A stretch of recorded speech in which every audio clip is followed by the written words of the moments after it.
Joan, you're not entitled to every message he has with anyone ever. As the judge said literally during the hearing, this would make everything just so easy, and that's not how law is done. You don't just get to see everyone's all information they've ever done forever. Like I said before, I think the submit evidence within 24 hours was her giving them the grace to bow out, and they said, we're gonna do full speed ahead. And so I think the evidence you're hearing, she's gonna show up and go, okay, so that was a big nothing, and I'm gonna go ahead and let y'all go and notify your insurance carrier that you might have a malpractice suit, because what the is that? You know, maybe I'm coping. Maybe she's gonna come in and say, you know what? Maybe she'll agree. Steve TV deleted Farms. it all, actually. No, I think Joan is gonna show up and just get crucified. You are not going to show the witness anything. You are extremely rude. Extremely rude. Let's take a 5-minute break. Let's go off the record. I guess I'm tired of you being rude. You threw papers at me. Counsel, we're going off the record. The time is 3:17 p.m. A brief break was had. We're back on the record. The time is 3:26 p.m. Mr. Bunnell, I showed you a document. It's ECF 139-1, and we're looking at page 12 of that document. Okay, I see this. Okay, and do you see that these are the same URLs that we were looking at in the two different exhibits that you submitted to the court that we had just looked at, Exhibit E and F? So, I'm not sure. I didn't... You can compare them if you want to. So, on Exhibit E, I see that I have given a link with the three letters I'm focusing on, WBT. And I see that listed on Exhibit E, and I see that listed on Exhibit F, but I see you have given me the expert witness testimony, and on page 12, he's comparing this WBT/ with another link that I suppose we must have brought in another exhibit as WBV. I see that, yes. So if you look at page 12... Yeah. I'm sorry, page 11 of ECF 139-1? Uh-huh. That's a screenshot of your exhibit that you produced, docket 132-6E, right? Yes or no? Yes. And it's blown up on the top of page 12. Yes, I see that. And then another screenshot, and then blown up again, so that you can see the differences? I see that. Do you see that the two URLs are different? Slightly, yes. Slightly. Yes. Do you have an explanation for that? Objection to the extent that it calls for expert testimony. I also object on the grounds that it's vague and ambiguous. I'm familiar that there are scanning technologies. A common one, I think, is OCR, and sometimes it will mistake two things that look similar to another for something else. So this statement here, the letters WBT/ that T/ to a machine can look like an uppercase V and a lowercase v. And it appears that the other inconsistency that is brought out is the same type of error, but it seems to be just a scanning and a text interpreter mismatch, not a significant or meaningful alteration of either link. But if it's a different URL, then it's a different file, correct? Objection to the extent that it misstates the witness's testimony that it's even a different URL. I mean, a URL is a uniform resource locator. Look at him go. Would have pointed to a file online. By the time I produced anything for this case, those files are not existing anymore. No URL is pointing to any of these things. It seems that the machine made a slight error in translating between the top and the bottom link. But I mean, from my production, it seems pretty obvious that both links are identical that were produced. Yes. You're saying the machine. You just said, can you repeat the last part? So whatever scanned the URL and transferred it to another page looks like it made an error in translation. And in your experience, does that happen often? Yeah, it can with certain technologies. But if there was no error in the translation, URLs have to be identical, right? To be the same file? Objection. Not necessarily. It's vague and ambiguous, but you can answer. Not necessarily, but most likely yes. When you look at Exhibit E... This wasn't marked. Do you want it back? When you say Exhibit E, are you referring to Exhibit 16, Exhibit E? I think E is 2135. Does that make sense? I believe Exhibit 15 and 16... 2135, and then we have 2136. So E is 2136. My apologies. No, that's not true. It's 1326. So you have that, right? Yeah, just to be clear, it's Exhibit 16 that we're looking at. I don't know. It's marked on your exhibit, not mine. I believe I was given Exhibit E twice because Exhibit 15 is also Exhibit E. So I just want to make sure 16, we're looking at the same. It's together. E and F were together, I believe. Well, maybe not. Yeah, I do see two of the same. Can you What are we show doing me here, which man? one you're looking at that was marked? Exhibit 16 is marked here. It's Turkey What is the Tuesday. ECF number? 132-6. Okay, so just look at that. And it shows MP4 files, correct? From a Google Pixel phone. And the file names contain a date, creation date stamp, for example, PXL- and then a number. And then I'm looking at May 15, 2023, 00307 UTC. Do you see the 307 UTC? Yes or no? On which page? We're looking at 1326. Not the first page, though, right? No, the media files that were sent. Page 2 of 3? Yes. And you're asking for date May 15th? Uh-huh. I don't It's see Turtle the... Tuesday. What are the timestamps you are referring to? May 15th what? It says 307 UTC. I don't see that. I don't see UTC on that one either. Let me see if it's on the other one. Do you see a transmission time? I What is see lots happening of here? times. Can you be more specific? And then this is the creation. So this is the transmission side time on the left, right? We don't know what you're referring to, Ms. Peters. Mr. Bonnell knows because he's looking at 132-6, page 2. I see timestamps on the left of this column, yeah. And on the right is the creation date and timestamp? Objection. Vague and ambiguous. I would represent no. Those represent file names. Well, we're going to move on. I can't see it. It's too small. Now, did you use an application called Redact to delete and archive your Discord messages? Objection. Vague and ambiguous. I haven't finished my question, Mr. Bretler. Go ahead. I thought you were done. After November 29, 2024. For which messages? Your Discord messages. Did you use an application called Redact? For all of my Discord messages, no. Did you use an application called Redact to delete and archive any of your Discord messages? Yes. Oh, he used Dan's Objection to the extent that it's compound. Delete and archive. I have used it to create archives and remove messages from my Discord. Yes.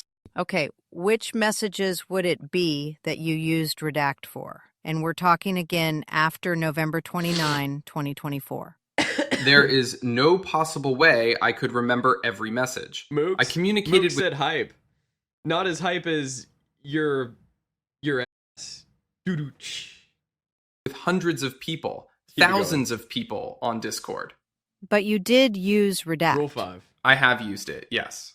And then did you try to merge the Redact archives with messages exported from your active Discord account at some point?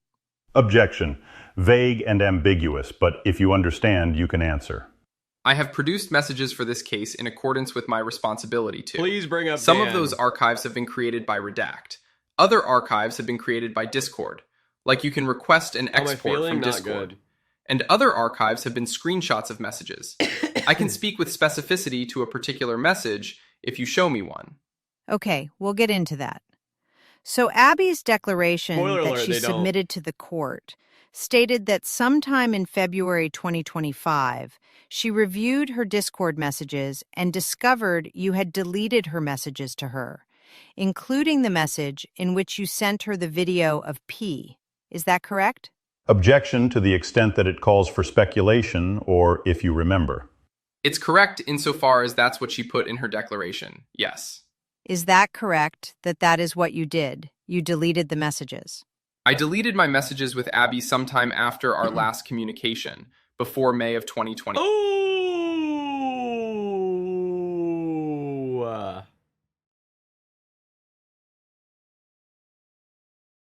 25. So sometime maybe at the end of 2024, based on what I saw earlier. You deleted your messages with Abby sometime. I used Redact to archive my messages with Abby at the end of 2024, I believe. Ooh.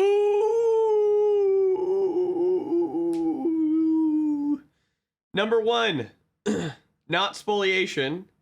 Apparently, he's still got an archive. Number 2, these are old messages, man. And he would have deleted them before he was told to keep them. Shrimple as. I have produced them for this case. Oh, yes. he produced How do you know some Hannah of Brooks? them. I don't really know Hannah Brooks. Wait, they immediately just move on? She just moves on? That's it? How is it? How are they arguing spoliation? Literally in the deposition, he says that he redacted and he has them and he produced the ones that matter. But you have communicated with her, correct? I have communicated with a Discord account that I think went by the name Hannah. Is Hannah the girl getting piped? I didn't know the name was Hannah Brooks until they submitted an affidavit to the court. And this was on Discord that you communicated? Yes. Did you produce those communications with Hannah in this litigation? If I had it, I produced it. Well, I'm going to represent to you today that you did not produce them, and they were requested. So where would they be? Objection. Calls for speculation. If I have them, I produce them. If I didn't produce them, then I don't have them. Shrimple as. That's just business. So I didn't produce them. That means you deleted them? Objection. Assumes facts not in evidence. Objection. It could be. I'm not sure. It would have been archived. Well, you just testified that you did communicate with her. We requested those communications. You didn't produce them. So I'm asking you, what happened to those communications? You asked me if I'd communicated with Hannah. I've communicated with her in the past. And then you asked me if I've produced or if I had conversations with her with relation to this case. Anything that was requested in relation to this case, I have produced. Anything that I've possessed, I have produced. Shrimple as. But you didn't produce any of your communications that you just testified you had with Hannah Brooks. Objection. Oh, Mooks' Discord got hacked, bro. That misstates the witness's testimony. I would have to go through my Bates stamps. I think I have produced thousands of documents in this case. I don't remember, but if I had conversations with Hannah, I certainly produced them. Well, I'm going to represent to you today that you did not, because we did not receive them. Is there a possibility? Joan, you're not entitled to every message he has with anyone ever. That's just not how it works. As the judge said literally during the hearing, this would make everything just so easy, and that's not how law is done. You don't just get to see everyone's all information they've ever done forever. You archived them? Objection to the extent that it calls for speculation. Anything is possible, but you can answer. I mean, if they are gone, I would imagine I could have. Yeah, it's possible. Who is Liquid Laugh? I'm not sure. So one of plaintiff's requests for admissions had asked if you had deleted your DMs with Liquid Laugh, and you said no, you had not? Is that a question? Is that correct? If you remember, you can answer. I don't recall. If you have my answers to interrogatories, I can review them. But I don't recall the specific answer to that. We will pull it up. That was request for admission number 12. Who is Dan Saltman? A friend of mine. Ooh, a friend, huh? And Darius got called a friend in a different way? Nah, man. What happened with Darius? What was it called again? He didn't call you a friend. Hold on, I haven't gotten brought up yet. A kind of friend. Ooh. Who is Dan Saltman? A friend of mine. Who is Darius? A kind of friend. A streaming friend. Oh, get started, Darius. God damn. Total Darius defeat. Is he also a professional partner of yours in any way? I would say so, sure. In what way? He's appeared on stream with me a number of times. Countless times, honestly. He kind of streams with a friend of mine. Oh, and that's about me. And that's me. He kind of streams with a friend of mine sometimes now. We had a podcast together for maybe about a year. I'm the friend of his, by the way. Kind of streams. Well, that's because Dan barely shows up, and when he... No, I'm just kidding, by the way. Dan's been doing a really good job recently. I'm very proud of him. And sometimes now. We had a podcast together for maybe about a year. When was that? Maybe throughout 2024. Maybe, yeah. And plaintiff requested that you produce all your communications Crazy, by the way. between you and Dan Saltman pertaining to plaintiff and or the allegations of the amended complaint. And you did not produce any communications from Dan Saltman, did you? I produced all the communications I had with him that were relevant to the complaint. So none. Nothing was relevant. From Blaz. So you never discussed the plaintiff with Dan Saltman? Who said that? They both live in Miami. They could have had conversations in person. Who knows? I have no idea. Objection. It misstates the witness's prior testimony, but you can answer. I very explicitly, with a lot of people in my life, said that once the plaintiff had kind of assumed a more, I'll say, aggressive posture, when she started threatening suicide, that I ceased communications with people about anything related to the plaintiff, because I was uncomfortable carrying on those communications. But you received from Dan Saltman a screenshot of a message that plaintiff sent to Dan, didn't you? I don't remember that. Well, you live streamed about it. On the live stream, did I say that I'm sorry, what was the question? He f***ed up here, didn't he? She had him talking. She had him goddamn talking. Oh my god. Bruh. There was no question. There was none. I said you received from Dan Saltman a screenshot of a message that plaintiff had sent to Dan. Still not a question. Is that right? I don't remember if I received a screenshot from Dan, or Dan posted it publicly somewhere. He could have posted it on Twitter. I don't recall 100%. So she doesn't even know, like, she just moves on. She just moves on to the next question.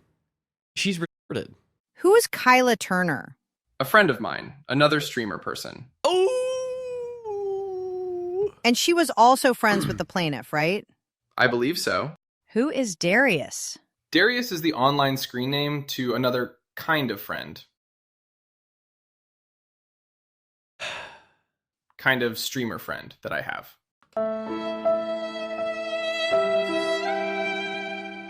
You hate to see it, dude.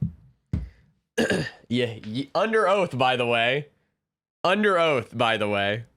Kind of streamer friend. Under oath. He had to be honest. He had to be honest, man. Under oath. That's a first Toy Story 5. Now this is Darius's 9/11. This is his 9/11, man. And he also had been in a relationship with Abby, correct? Objection. Calls for speculation. I couldn't speak to the details of their interactions. You don't know that he had a relationship with Abby? I'm pretty sure Darius was piping Abby. I don't know if I would characterize it as a relationship. Did she tell you that she was in a relationship with Darius? I don't remember. And you communicated with him about the allegations in this complaint, didn't you? I believe so, yeah. Did you produce those communications? Objection. It assumes facts not in evidence that there is any communications to produce. If I For had a nugget of weed, if I recall correctly. Well, I thought Darius swapped it. What's up, Dono? The money behind this operation. You got what I need, but you say he's just a friend and you say he's just a friend. Oh, baby. had communications with him related to this, I would have produced them, yes. You referred to those communications, I'll refresh your recollection, in your pleadings, but you never produced any of those communications. I'll represent that to you.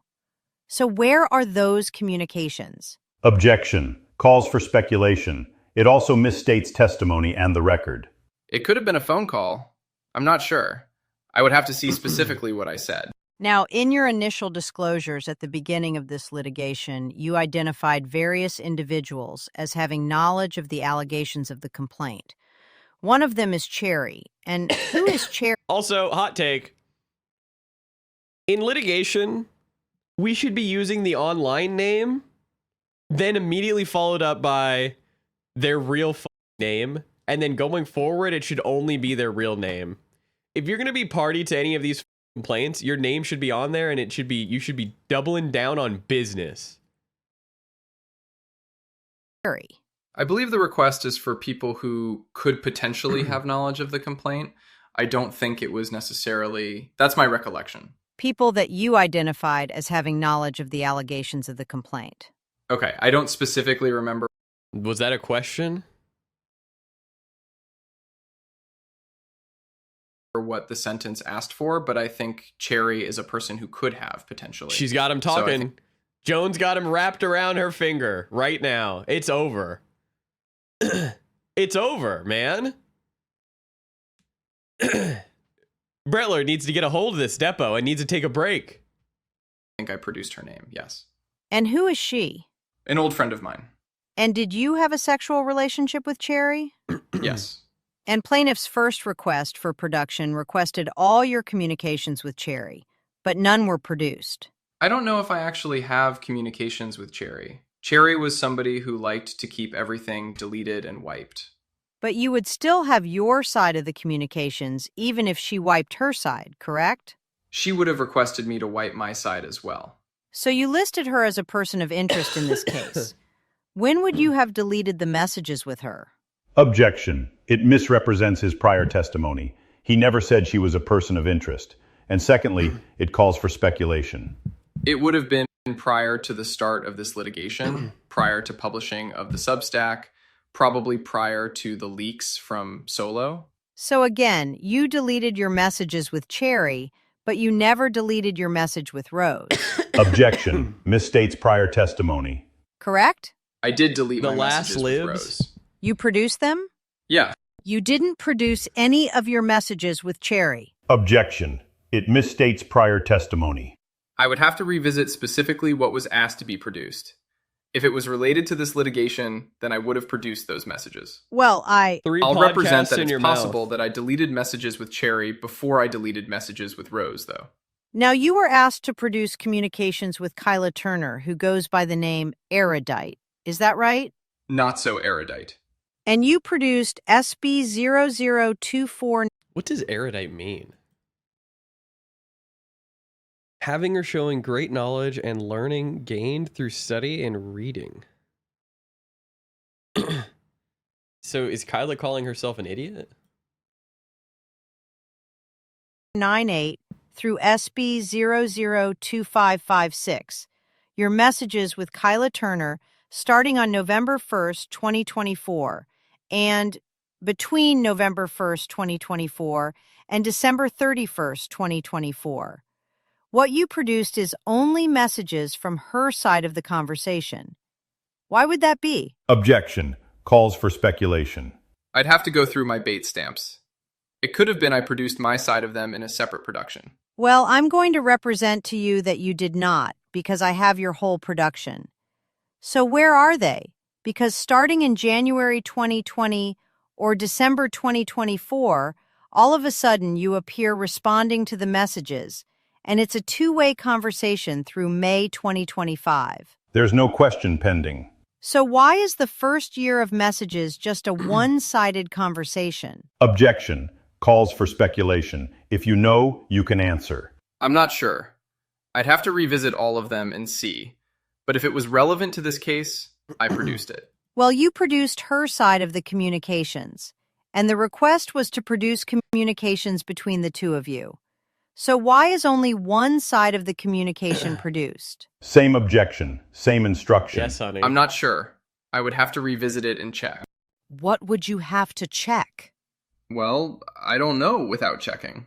What would you check, though? Do you have these original messages between you and Kyla Turner? I'm not sure. I would have to check. Well, I'm going to represent that I want you to check. I'm going to ask you to do that, and I'm going to ask you to produce the two-way conversation. That's your duty to preserve evidence, and Don't argue with the witness. Don't answer that. Don't answer the question. you do understand that, right, Mr. Bonnell? I understand I have a duty to preserve evidence that is relevant to this case. Yes. So relevant to this case would be something that plaintiff requested, correct? Objection. First of all, you don't need to accept that as true. Don't argue with her. What about Lav? You identified Lav as an individual with knowledge of the allegations of the complaint. Who is Lav? Online person? Old friend of mine, maybe? Old friend of his. Oh my god, Darius, dude. You can't even... Dude. Even Lav got called a friend. An old friend, at least, but... Why is everybody snarking my man? I'll say it. Darius and I... You know, we stream together. And you didn't produce any communications with him. I don't think I have communicated with her in a while. Definitely not over anything related to this case. So why did you identify Lav as somebody with knowledge of the allegations of the complaint? Well, if the complaint had been publicly filed, or if Passy had made a public Substack, that would give her information related to allegations of the complaint. That would be true for everybody who has seen the Substack, right? I would have to revisit the specific request for interrogatories, but my understanding is it was quite a broad request for anyone who might know or have information related to the complaint. So I produced her name as somebody who might know something about it. I don't know what her relationship is with Pi. The request was for all communications between you and the individuals that you identified in your initial disclosures as being individuals with knowledge of the allegations of the complaint. And you identified Lav, but you didn't produce any documents. If I didn't produce any documents with her, it's because there were no documents that were relevant to this complaint between me and her. The request was for all communications between you and Lav. It wasn't up to you to decide whether it was relevant or not. What? You don't just get to get every communication, man. You can't do that. I can't go and sue Hassan and say I want all Hassan's communications with anyone ever. Because reasons. You can't go fishing. That's not what civil suits are for. You're not allowed to just fish. There is no question pending. Don't argue with her. So do you have those communications between you and Lav? I don't believe I have any communications with Lav for over a year. And prior to over a year? I don't know. I haven't been friends with her for quite a while. And Lauren De Laguna, a friend of yours, you had a sexual relationship with her, correct? Yes.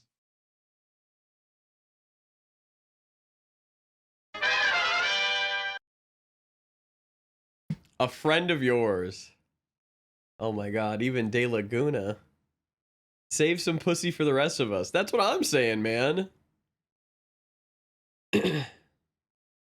And you actually identified her as an individual with knowledge of the allegations of the complaint, correct? Yes.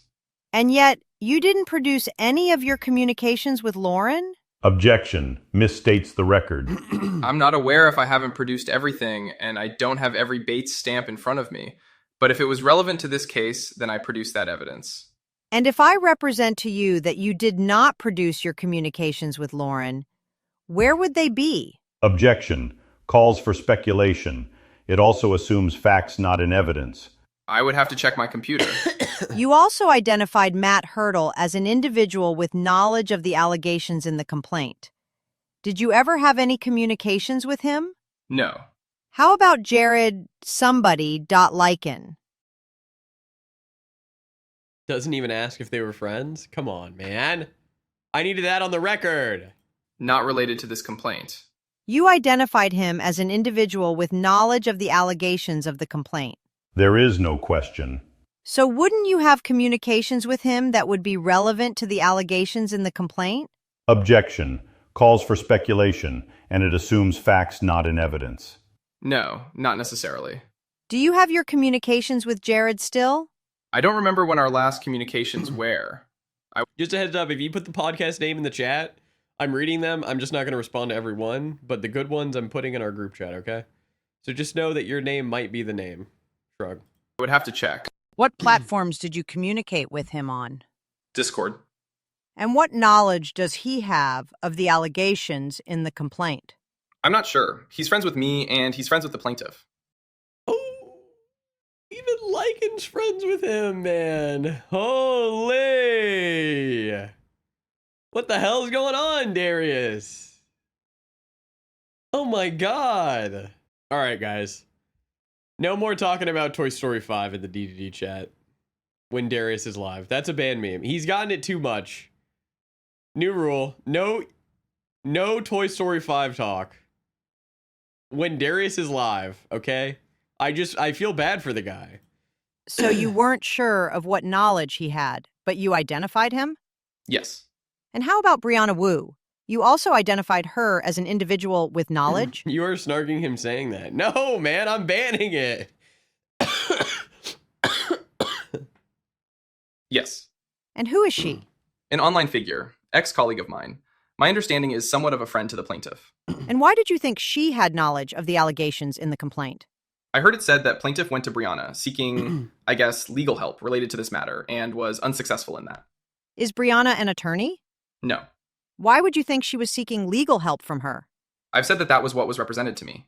And that is why you listed her as an individual with knowledge of the allegations in the complaint. Yes. And you didn't produce any. Maybe he said kind of friend. Hold on. Maybe I can turn this around for Dick. Maybe he said kind of friend because maybe they were something more? You know what I'm saying? Could be. I got no idea. Any communications between you and Brianna, even though they were requested, correct? Correct. Why didn't you? I don't think I have communications between me and Brianna. You never communicated with her? If I did, it would have been years ago. How about Adam Ali? Who is he? Who the I'm fuck not is Adam sure. Ali? Well, you listed him as an individual with knowledge of the allegations in the complaint. It might have been an old mutual friend, maybe from a long time ago. Think So you're doomed what for would the he 13 know months. about the allegations in the complaint? Objection. Calls for speculation. I don't know. But you listed him. I didn't. Sure. My understanding is the people listed are people that could potentially have information related to the complaint. He better Not that not I know have for listed certain that me. each of these people have information related to the complaint. So why did you think he potentially had information related to the allegations in the complaint? Because I believe he was a close mutual friend to P and the ex-boyfriend Matt Hurdle. How Who's many other Matt? women besides plaintiff have publicly stated that you shared or recorded sexually explicit content of them without their consent? Objection. Calls for speculation. How many other women besides plaintiff have publicly Oh, Jesus. I have no idea. Is there that many? Don't answer. There is nothing. There's no question pending. I'm asking you. Asking me what? How many other women besides plaintiff have publicly stated that you shared or recorded Dude, Brettler's locked in. He's locked the sexually I'm gonna shake Brettler's hand. I'm gonna shake his hand. explicit content of them without their consent? I'm sure you must be aware of them. Now it's argumentative, but I'm also going to reinstate my objection that it calls for speculation, and it's been asked and answered. And I'm You're gonna get him sick, and then I'm gonna make him lose Steve's court case. Then I'm gonna come out that I am Doe's greatest soldier this whole time. I'm gonna take off the mask, and I'm gonna be Doe. And Mooten's dead. going to object to your speaking objections again. Keep objecting. You may And then that'll be the end of the season. Holy shit. Yeah, and then it'll end with me looking at the camera and saying, I'm going solo. Fade to black. Holy. And then, no, it won't end with that. It'll end with Steve losing the lawsuit. Kind of like, what was the movie? Where he's like putting all the pieces together, all the credits. And he drops the cup. The Usual Suspects, maybe it was that. Yeah, Usual Suspect. It's gonna be just like that. And then he's gonna be like putting everything together. He's gonna be like, solo, bot lane, Pixie. He played Lulu. Holy sh.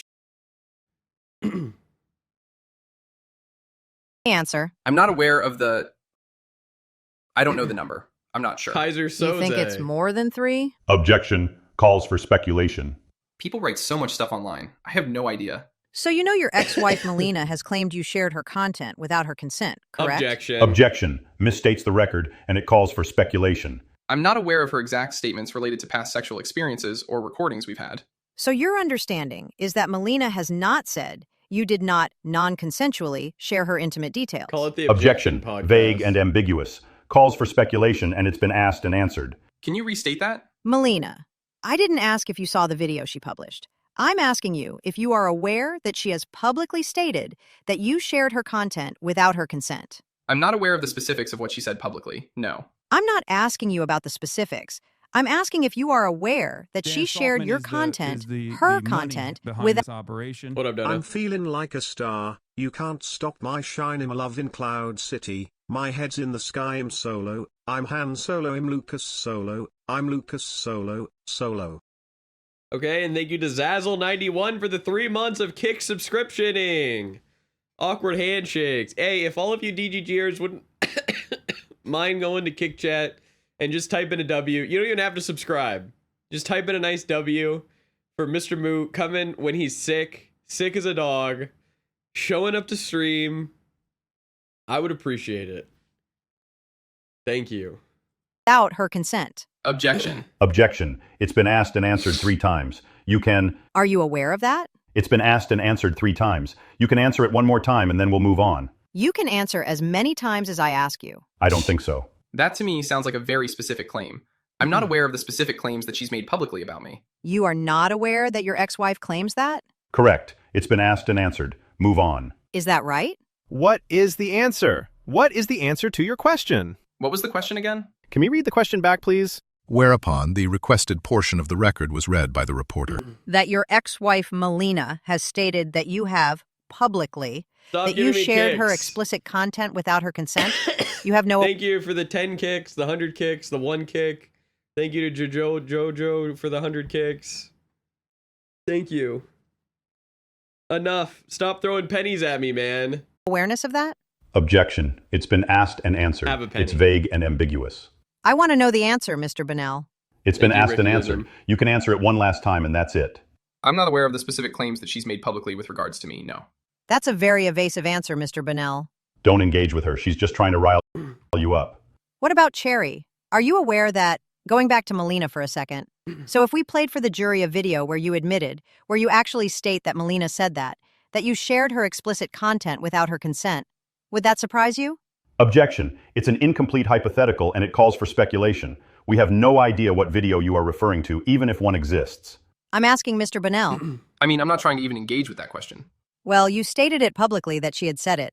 You are not aware of that? You don't remember stating that? It's a compound, ambiguous question. I don't recall stating anything or looking into the specifics of anything that Melina has stated about me or our relationship. What about Cherry? You are aware that she's publicly stated that you shared her explicit content without her consent, right?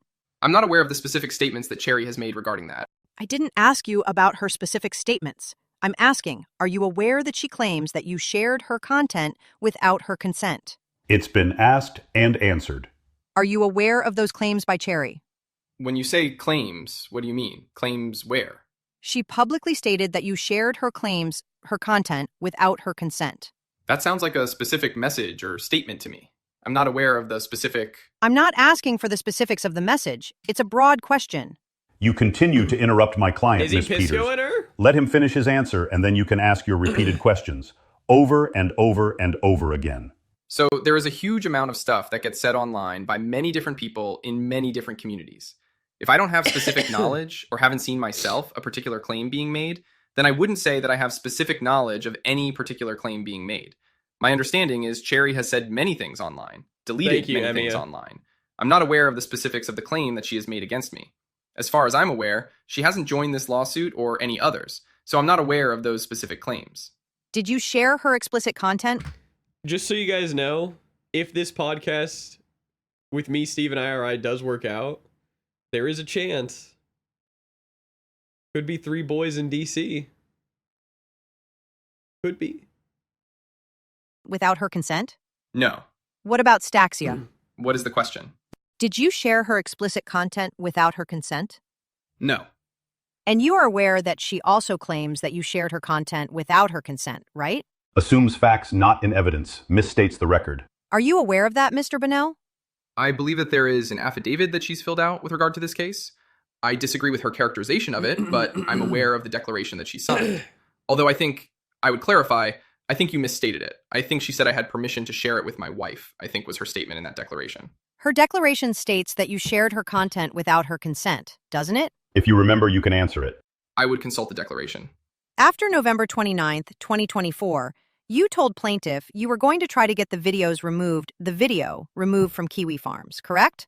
Yes. In your declaration submitted in opposition to plaintiff's motion for preliminary injunction, you stated that in or about the first week of December 2024, I retained specialized legal counsel with expertise in revenge matters to assist me in having my sexually explicit content, including the video I made with plaintiff, removed from the internet. Do you recollect something like that? Yeah.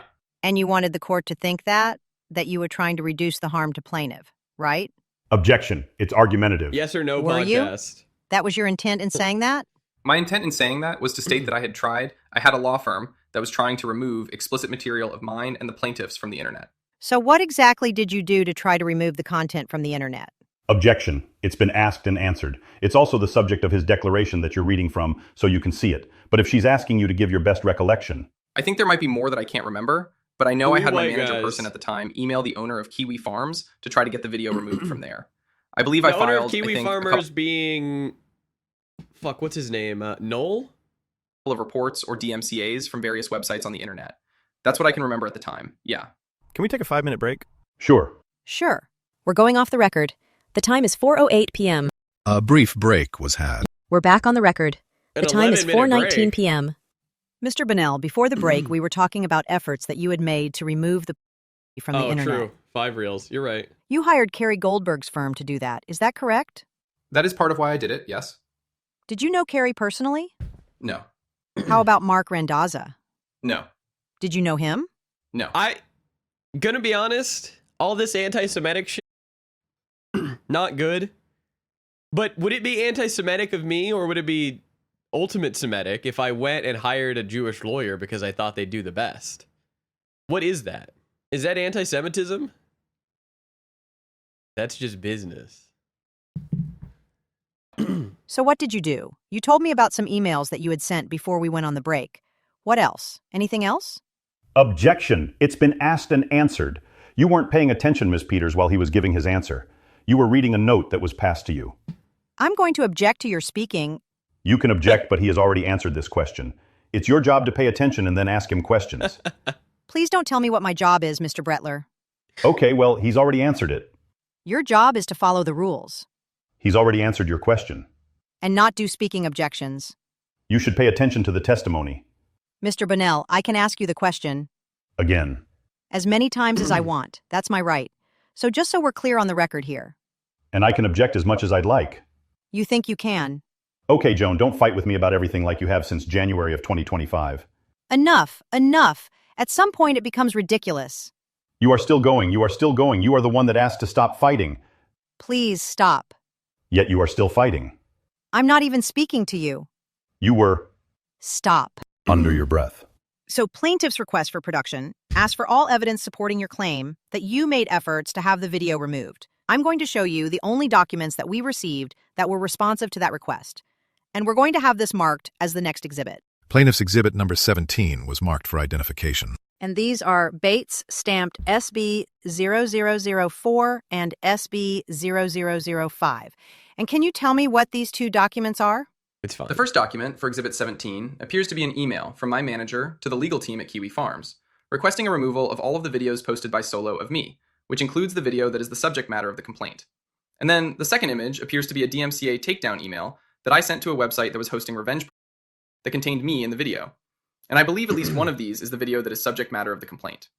In the list here on SB005, I think it is. Correct.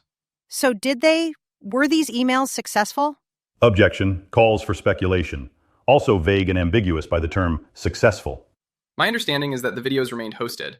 On the email that I sent, I don't know if it's a US-based company or not. The videos were eventually removed from Kiwi Farms, but I think that they were at plaintiff's request, not mine. Correct. So besides these two emails... Name 3 Jewish people that aren't Dan. Sam Goldberg, Jessica Blumenthal and Patricia Saltman. Was there anything else done on your part to try to remove the video of plaintiff or any other that was published on November 29, 2024? I believe in one of the documents that I produced between my conversation with me and with the plaintiff, I believe that there was a Reddit thread where we reported the material, and then just phone calls I'd made to law firms, but I don't have those memorialized in any way. Did those law firms take any actions on your behalf? Objection. Don't answer any questions about what law firms may or may not have done on your behalf. Next question. Well, at the preliminary hearing injunction, you testified you had another litigation firm in New York. You said, I had another litigation firm in New York that probably win Maine, yeah. I was hoping to get an injunction to potentially explore going after Kiwi Farms. But you didn't pursue that, did you? I did pursue that. You pursued getting an injunction? I pursued contacting a law firm with the goal of eventually getting an injunction, yes. Were there any efforts made to get the injunction? Objection. Asked and answered. There were efforts made by me to engage with a law firm to ideally secure an injunction. And then he got sued, right? My understanding is that usually comes at the end of a court case, so we didn't get that far. And in fact, as you just testified, it was actually plaintiff, not you, that managed to have the video removed from Kiwi Farms, correct? That's my understanding. I don't know 100%. And then you actually blocked her efforts to have the video removed, didn't you? That is absolutely and categorically not true. Are you aware that plaintiff filed a motion with the court seeking an order requiring Kiwi Farms to remove the videos? No, I don't believe you're stating the record correctly. Yes, I'll represent to you that we filed a motion seeking an order from the court to have Kiwi Farms ordered to remove the videos.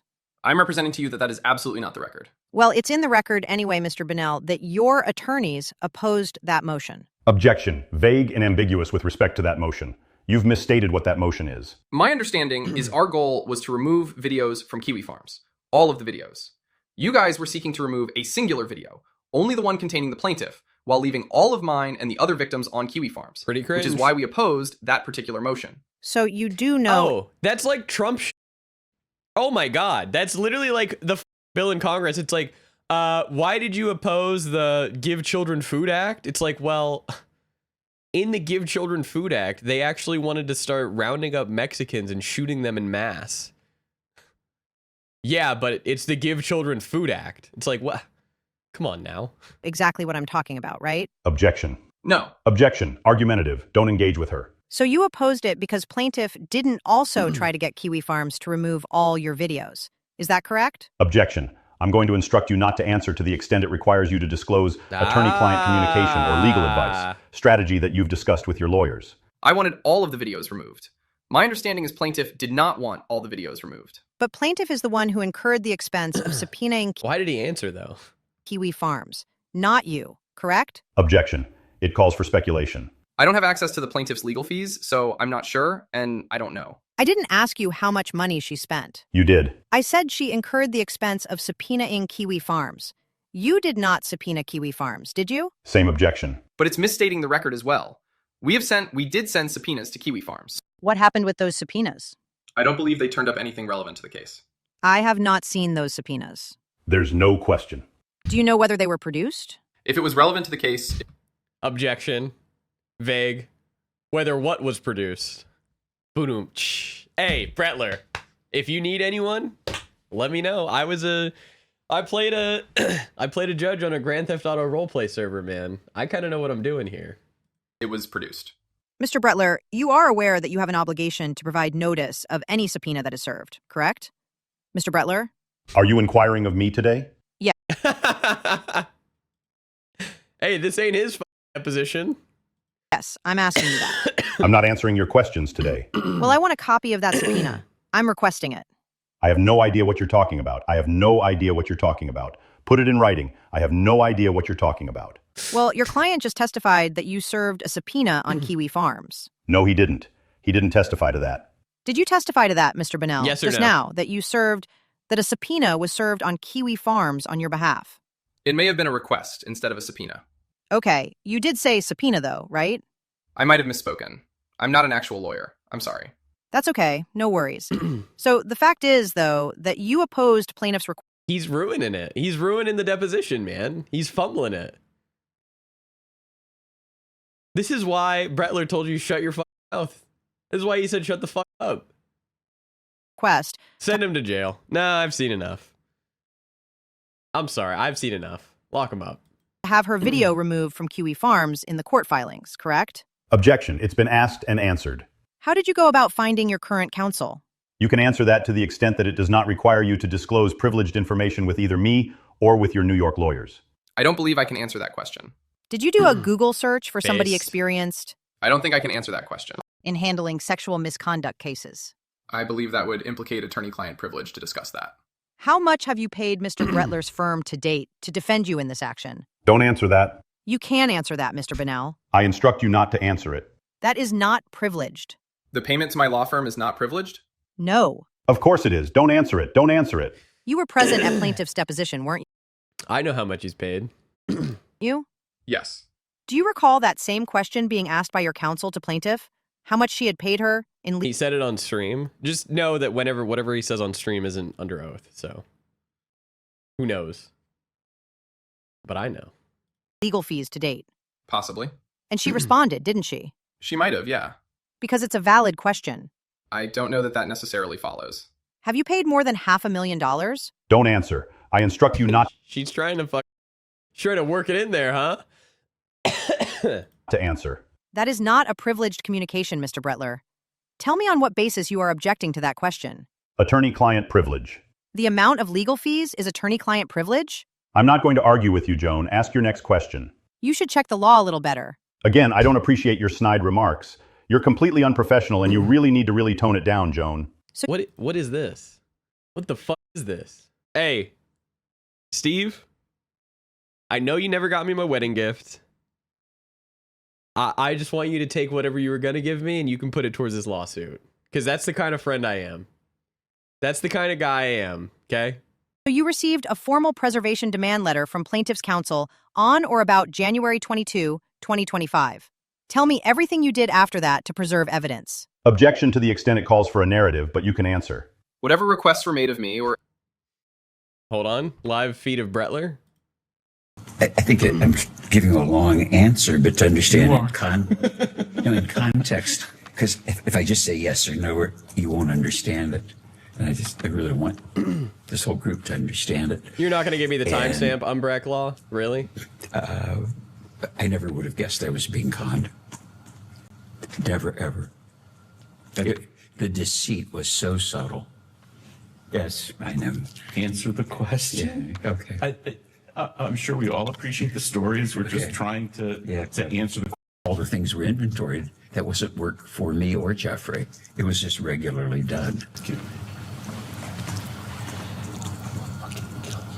Answer the question. 5 words, okay?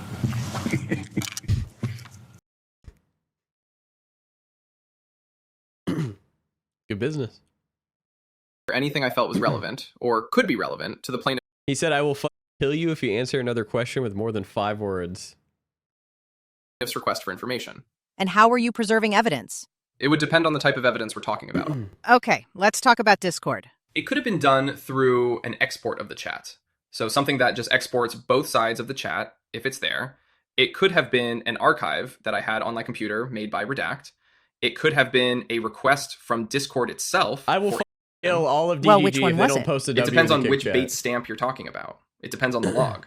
So you used all these 3 methods that you just discussed. You used all 3 of them Misstates the evidence. in preserving evidence in this case. Misstates his testimony. There's more than 3. I have used a variety of methods to archive and preserve evidence. Did you include your preserving your YouTube live stream archives? If it was relevant to anything related to this litigation, then they would have been. But I'm not aware of anything that was relevant that wasn't preserved or produced. Well, one of plaintiff's claims in this case is a violation of privacy, right?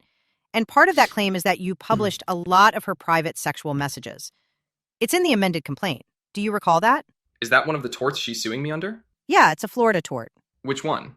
Invasion of privacy. Okay. Okay, so that would include comments and posts you made on YouTube, including plaintiff's personal Stop messages, shaking. correct? In the kick Objection chat. to the extent it calls for a legal conclusion. If you have a layman's understanding of it, you can answer the question. I'm not aware of to what extent that would go through, but if I received a specific request to preserve anything, then I would have preserved it. Of course You would've. recently deleted a lot of your YouTube archives, didn't you? Objection. Vague and ambiguous as to time. I privated a lot of them, yes. You privated them, Yes. but you still have them. Probably still backed up, yes. So they are removed from public access, correct? Yes. Sorry. Were some of the videos, YouTube videos, that you removed from public access, did they reference the plaintiff? I have no idea. Did you, after you received the preservation letter, did you place a litigation hold on your DGG chat logs? Objection to the extent it calls for a legal conclusion, but you can answer. He doesn't own the Russell Search DGG chat log thing. I don't think he can place a legal hold on that. I'm not sure what a litigation hold means. Did you instruct anyone with access to the DGG chat logs to preserve them? The logs. Objection. Vague and ambiguous. That might be relevant to this case? I'm not sure. It's a chat room. I don't think so, but I imagine there are ways to screenshot stuff or find it. But I don't think anything in that chat room would be relevant to this case. If it was produced, or there could be a screenshot of it.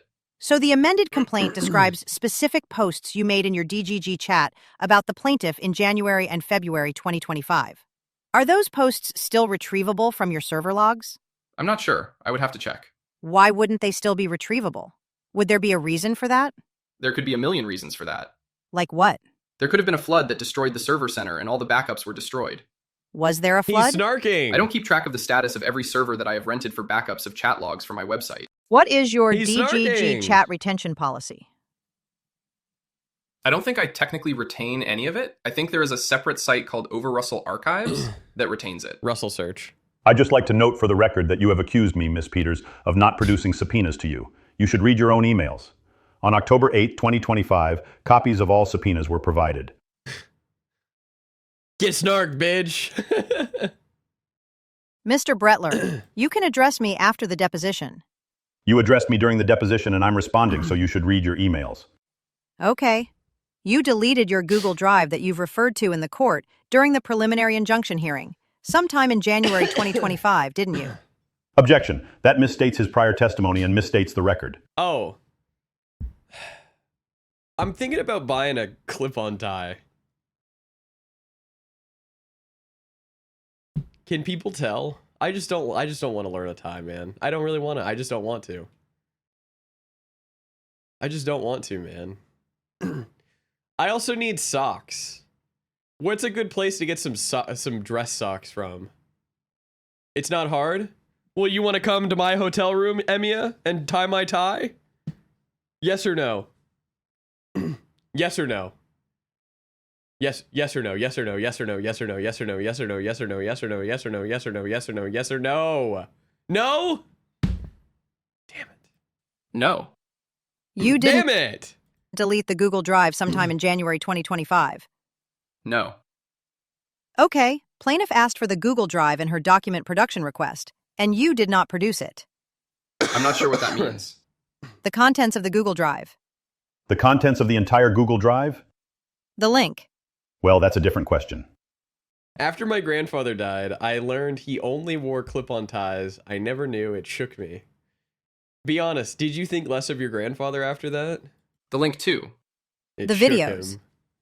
Those would have been deleted 5 years ago. Did you use a forensic collection tool, such as a Discord-specific or forensic imaging capturing software, to capture the ESI from the Discord The messages fuck does this that are even relevant mean? to this What the case? fuck does this Not mean, that I'm dude? aware of, no. So did you rely on manual methods like copy-pasting screenshots? Every method to retrieve data from Discord would be a manual method. One of the methods that I used was requesting from Discord a backup of my messages. If I received those were produced for my side of the messages here. But every method to retrieve text messages from Discord is going to be some kind of manual retrieval method. What about on Kiwi Farms? Did you preserve any of your posts or things on Kiwi Farms that were requested in this case? I haven't posted on Kiwi Farms in 5 years, 6 years, I don't know. And did you use Russell Search at all to search for any documents relevant to produce in this case? I don't think so. Russell Search, I think, is another chat archive of my DGG chat. Have you used any alternative handles on destiny.gg that would appear under different search terms in Destiny would never use an alt. Ever. Russell Search? Objection. Vague and ambiguous. If you understand, you can answer. Not really, no. So in one of your first declaration to this court, you stated that you used a program called Discord Log Exporter to export all relevant messages into an HTML file. You stated that in your declaration? I believe I remember it, yeah. And Discord Log Exporter is a third-party tool, right? Not affiliated with Discord. Objection. Calls for speculation. If you know, you can answer. Correct. Did you generate or receive cryptographic hash values or metadata from Discord Log Exporter at the time of the export? No, I don't think there would be a meaningful way to do that. Are you aware that Discord itself Now, I didn't say which Muhammad that was, okay? provides an official avenue to request a copy of all your messages? A Discord data package? Muhammad's Yes, a very, that was one of the things I referenced very earlier. common name. However, that data package only contains your side of the messages and not the other sides. Did you use Relativity or any other recognized e-discovery platform to preserve evidence from your laptop, computer, phone? No. Did you prepare any acquisition log describing the I said the prophet. I meant false prophet. Sorry. method, tool, collection date, ESI source, digital fingerprint of your Discord exports? Objection. It's compound, vague, and ambiguous. You can answer. No, I don't think it would be meaningful. So when you collected the materials in your production that you produced from Discord, you did not generate cryptographic hash values at the time of the collection, correct? Objection. It's been asked and answered. No, but it would be meaningless to do so. Why would it be meaningless? Well, since the chain of custody starts with me, if I were to delete something initially, then whether I create a cryptographic hash or not doesn't ensure the integrity of those messages. For instance, plaintiff deleted messages and admitted to doing so in deposition, but she's also given me cryptographic hashes, so they are not very valuable. Her testimony is she deleted one message. Isn't that right? If you know. You were there. I know personally that she's deleted one and edited at least one other, but it's hard to speak to me knowing what she's deleted, given the nature of a deleted message is unseeable by the person it was deleted for. Now tell me about the streamer Triple who S. uses the handle Food Shops. They are just another streamer that covers content related to me sometimes. Kafka told me to get a bolo tie. You guys think I could pull off a bolo tie?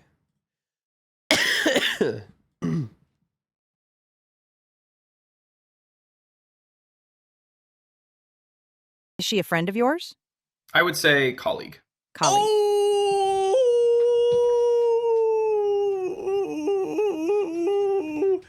Darius and Food Shop both getting snarked, man. Holy!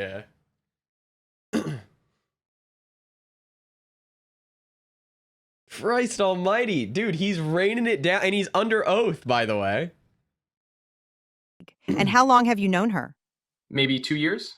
How often have you appeared as a guest on her live stream in the past 2 years? Maybe a dozen times? Do you recall appearing on her live stream on September 8th, around September 8th, 2025? No, not on that Under exact oath, date man. or for that exact appearance. Do you recall an appearance on her live stream, and it was in September of 2025, prior to your document production in this case? I don't recall specifically. I wasn't finished, sorry. Discussing document production issues with her. Do you recall that? Vaguely, I recall, yes. And on that live stream with Food Shops, did you ask about using artificial intelligence to format a file? To format a file to make it readable, yes. And do you recall saying you had a CSV and a It's JSON over, file man. that you wanted to upload into ChatGPT She to create got an him. Excel spreadsheet?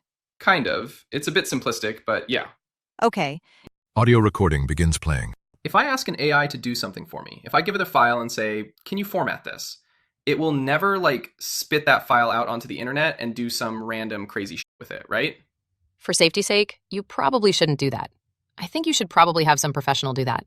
Audio recording stopped. We can't hear because of all the noise in the hallway. Let me go ask them to be quiet real quick. We'll restart it and raise the volume. That should take care of that. Audio recording begins playing. If I ask an AI to do something for me, if I give it the file and say, can you format this? It will never, spit that file out onto the internet and do some random crazy shit with it, right? For safety's sake, you probably shouldn't do that. I think you should probably have some professional do that. What is this? Destiny's deposition done via AI voices. It's honestly the greatest thing of all time.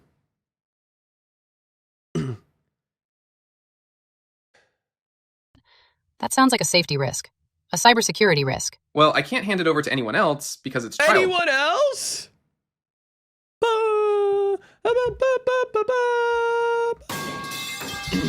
Yeah, you can come explain now, Kafka, if you want. If you also want, we can go over the Destiny Doe shit. Doe v. Benel. I think that there's some new shit on the docket. So, did Joan file all of the shit she needed to? Okay, that was one thing that Destiny was not super clear about, as he normally is. One second. Where it I got a whole was transcript from a guy. trans Yeah, script. there was a Oh, lawyer inside of the. oh, I got that one. Oh, you Yeah, have that? Does he say what yeah. that's needed to file on here? That was a. Let me pull it. I can't even find it. Okay, no, it seems like she filed everything she needed. I don't think there was any reason why she would file additional arguments, especially since the judge, like, it doesn't seem like the judge wanted that at all. So, So, dear leader was wrong, um, and you snark him. yeah, get snarked, neighbor. Okay. Let's see. Let me just make sure. Okay, yeah. So then the stuff that they filed, all this shit. So it's the unsealed. Um, then there was the. God, it's just like a bunch. Yeah, so Yeah, they didn't this is like care the about list any of of all the. the. They didn't care about any of the stuff that they wanted unsealed, right? Right. Why seal it in the first place? Well, yeah. Well, but the only thing that they cared about was the hearing, right? Sorry, Chad, I forgot to mute my Number mic. 292 and 294. 1 second.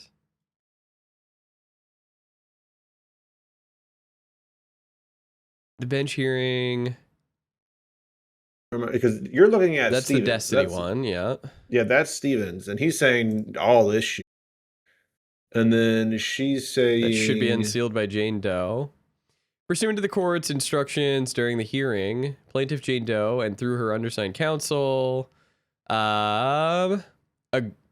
gives notice of her agreement to the unsealing of the docket entries identified in Destiny's notice of documents that should be unsealed, provided that these docket entries are redacted pursuant to the protective order. Yeah. So I mean, they're why just ever I'm not seal going to it? go through all this. Yeah. It's cuz they're unprofessional. But It's crazy. Yeah, it's very silly. It's a bunch of extra shit that I'm sure Also, what's that the the judge protective is going to be order? happy about. The protective order is the thing at the beginning that said, here are the rules under which things are going to be sealed. At the beginning of a case, you're gonna do something called usually a joint protective order, but sometimes you'll have competing ones. And what it is, the judge comes in and says, okay, if y'all are going to submit documents or some kind of evidence that you want to be confidential or sealed, Here's how you do it. Here's the process to do it. And then also within it is the process if someone messes it up, the process for you to unseal it, and the process for you to show it to people while it's still sealed, right? Like if I have a witness and I'm going to show them a sealed document, well, I don't want to unseal the whole thing. I just want to show just to them. 1 second. Is the judge not going to rule on the renaming this from Doe v. Benell to, the actual name? Is that up for No, ruling? you don't usually change the name of that stuff. Got it. Okay.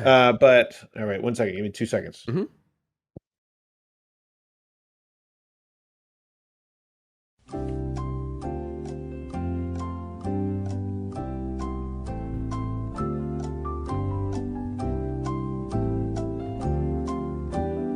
Okay. So yeah, I mean, I know that there's a lot of these entries and stuff, and people are looking at them. I don't know what to read into them other than just like they want to unseal some stuff. They want the judge to look at some things as though it is important.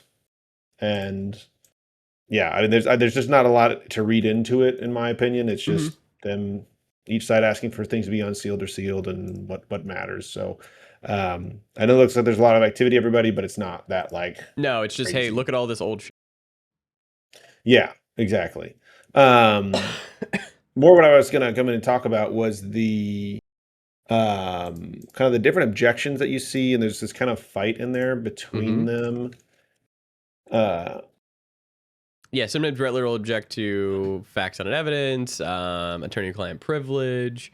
So this is something that can be a little confusing for newer lawyers. I mean, I still like will trip up just because like different jurisdictions might have different slight variants, and also you can kind of like get impassioned. And also, these rules that I'm about to explain don't really matter. Okay, Nothing as you can matters. see in this, yeah, it's all made up and it's what you can get away with.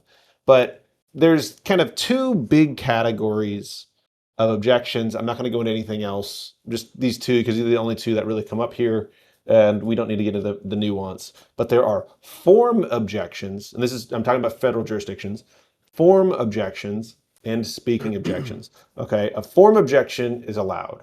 Okay, and it's where you're saying like, oh, this is leading, right? So it's where I basically say a statement and it with a correct, right? So like, did you wake up you woke up this morning, correct? In which the answer can only really be yes or no. And Yeah. I'm kind of putting my words in your mouth. I can lead a witness in a cross-examination, right? But I can't lead a witness if I'm doing a direct. Okay, so direct is with my own witness Yes. that I've called to the stand, right? A compound question is where it's like I'm asking you You ask two two things at questions within a once, if question, not right? more. Yep. There's foundation where it's like, it's like where you're assuming that there's like, okay, whenever you ran the red light, you hit this person, but you never asked them about running a red light, right? Mm-hmm. Then there's ambiguous and vague, which is kind of self-explanatory. Assumes facts and not an evidence, also kind of self-explanatory of like you're just assuming something is true based off of evidence that you don't have. And then misstates the evidence, which obviously you can tell from that. And so Bretler does deploy these very well throughout the deposition, and he does it at the right times for the most part, in my opinion. Where Bretler runs astray is he does a lot of talking on the record and he does a lot of speaking objections. And Joan pushing back is fine, but it's also like he doesn't get punished for doing it, right?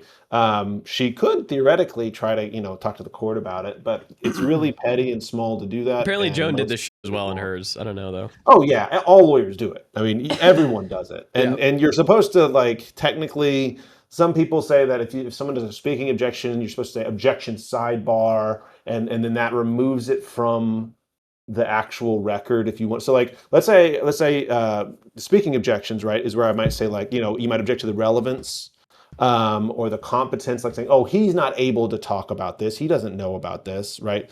So the materiality of the testimony, like whether or not it's gonna like matter, like this does it, not necessarily relevance, where it's like whether or not this is related. Materiality, I think, is a little closer. I can't remember the exact comparison I got for it, but it's like relevance is like whether or not it relates to the matter at hand. Materiality is like whether or not it's like, is it it's like the truthfulness. I can't remember exactly how they put it, but that materiality is a really rare one. Yeah. And then your speaking objections, like a true speaking objection, is whenever it's like you're like saying like, okay, objection, foundation, and then I explain exactly what that foundation, why it's wrong, right? So I'm like, you know what? Let's see, like, I'm just trying to think of an example, just like in the moment.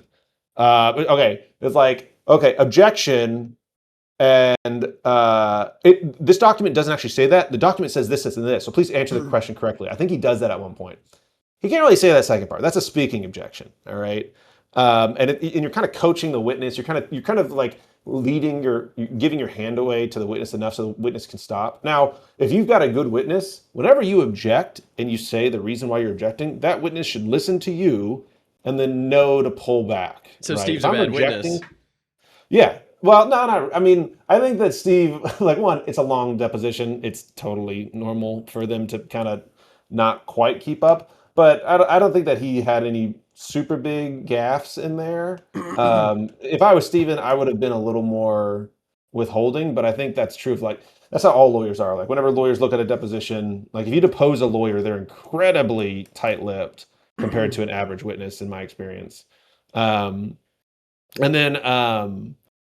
And then also technically, whenever Bretler says object, you can, and blah blah blah, object, blah blah blah blah blah, you can answer if you know it. He shouldn't say that last part. It's not. You're not supposed to say if you know you can answer it. Got it. That's technically coaching.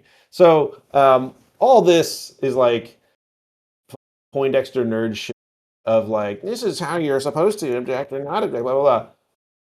That's stupid. Like, don't like. You should be, if you're defending, object. You should be objecting whenever you need to, blah, blah, blah. And if you're conducting it, you really shouldn't be fighting the objections. The only time you really want to is if that the person doesn't state the full objection. Because let's say I say objection form.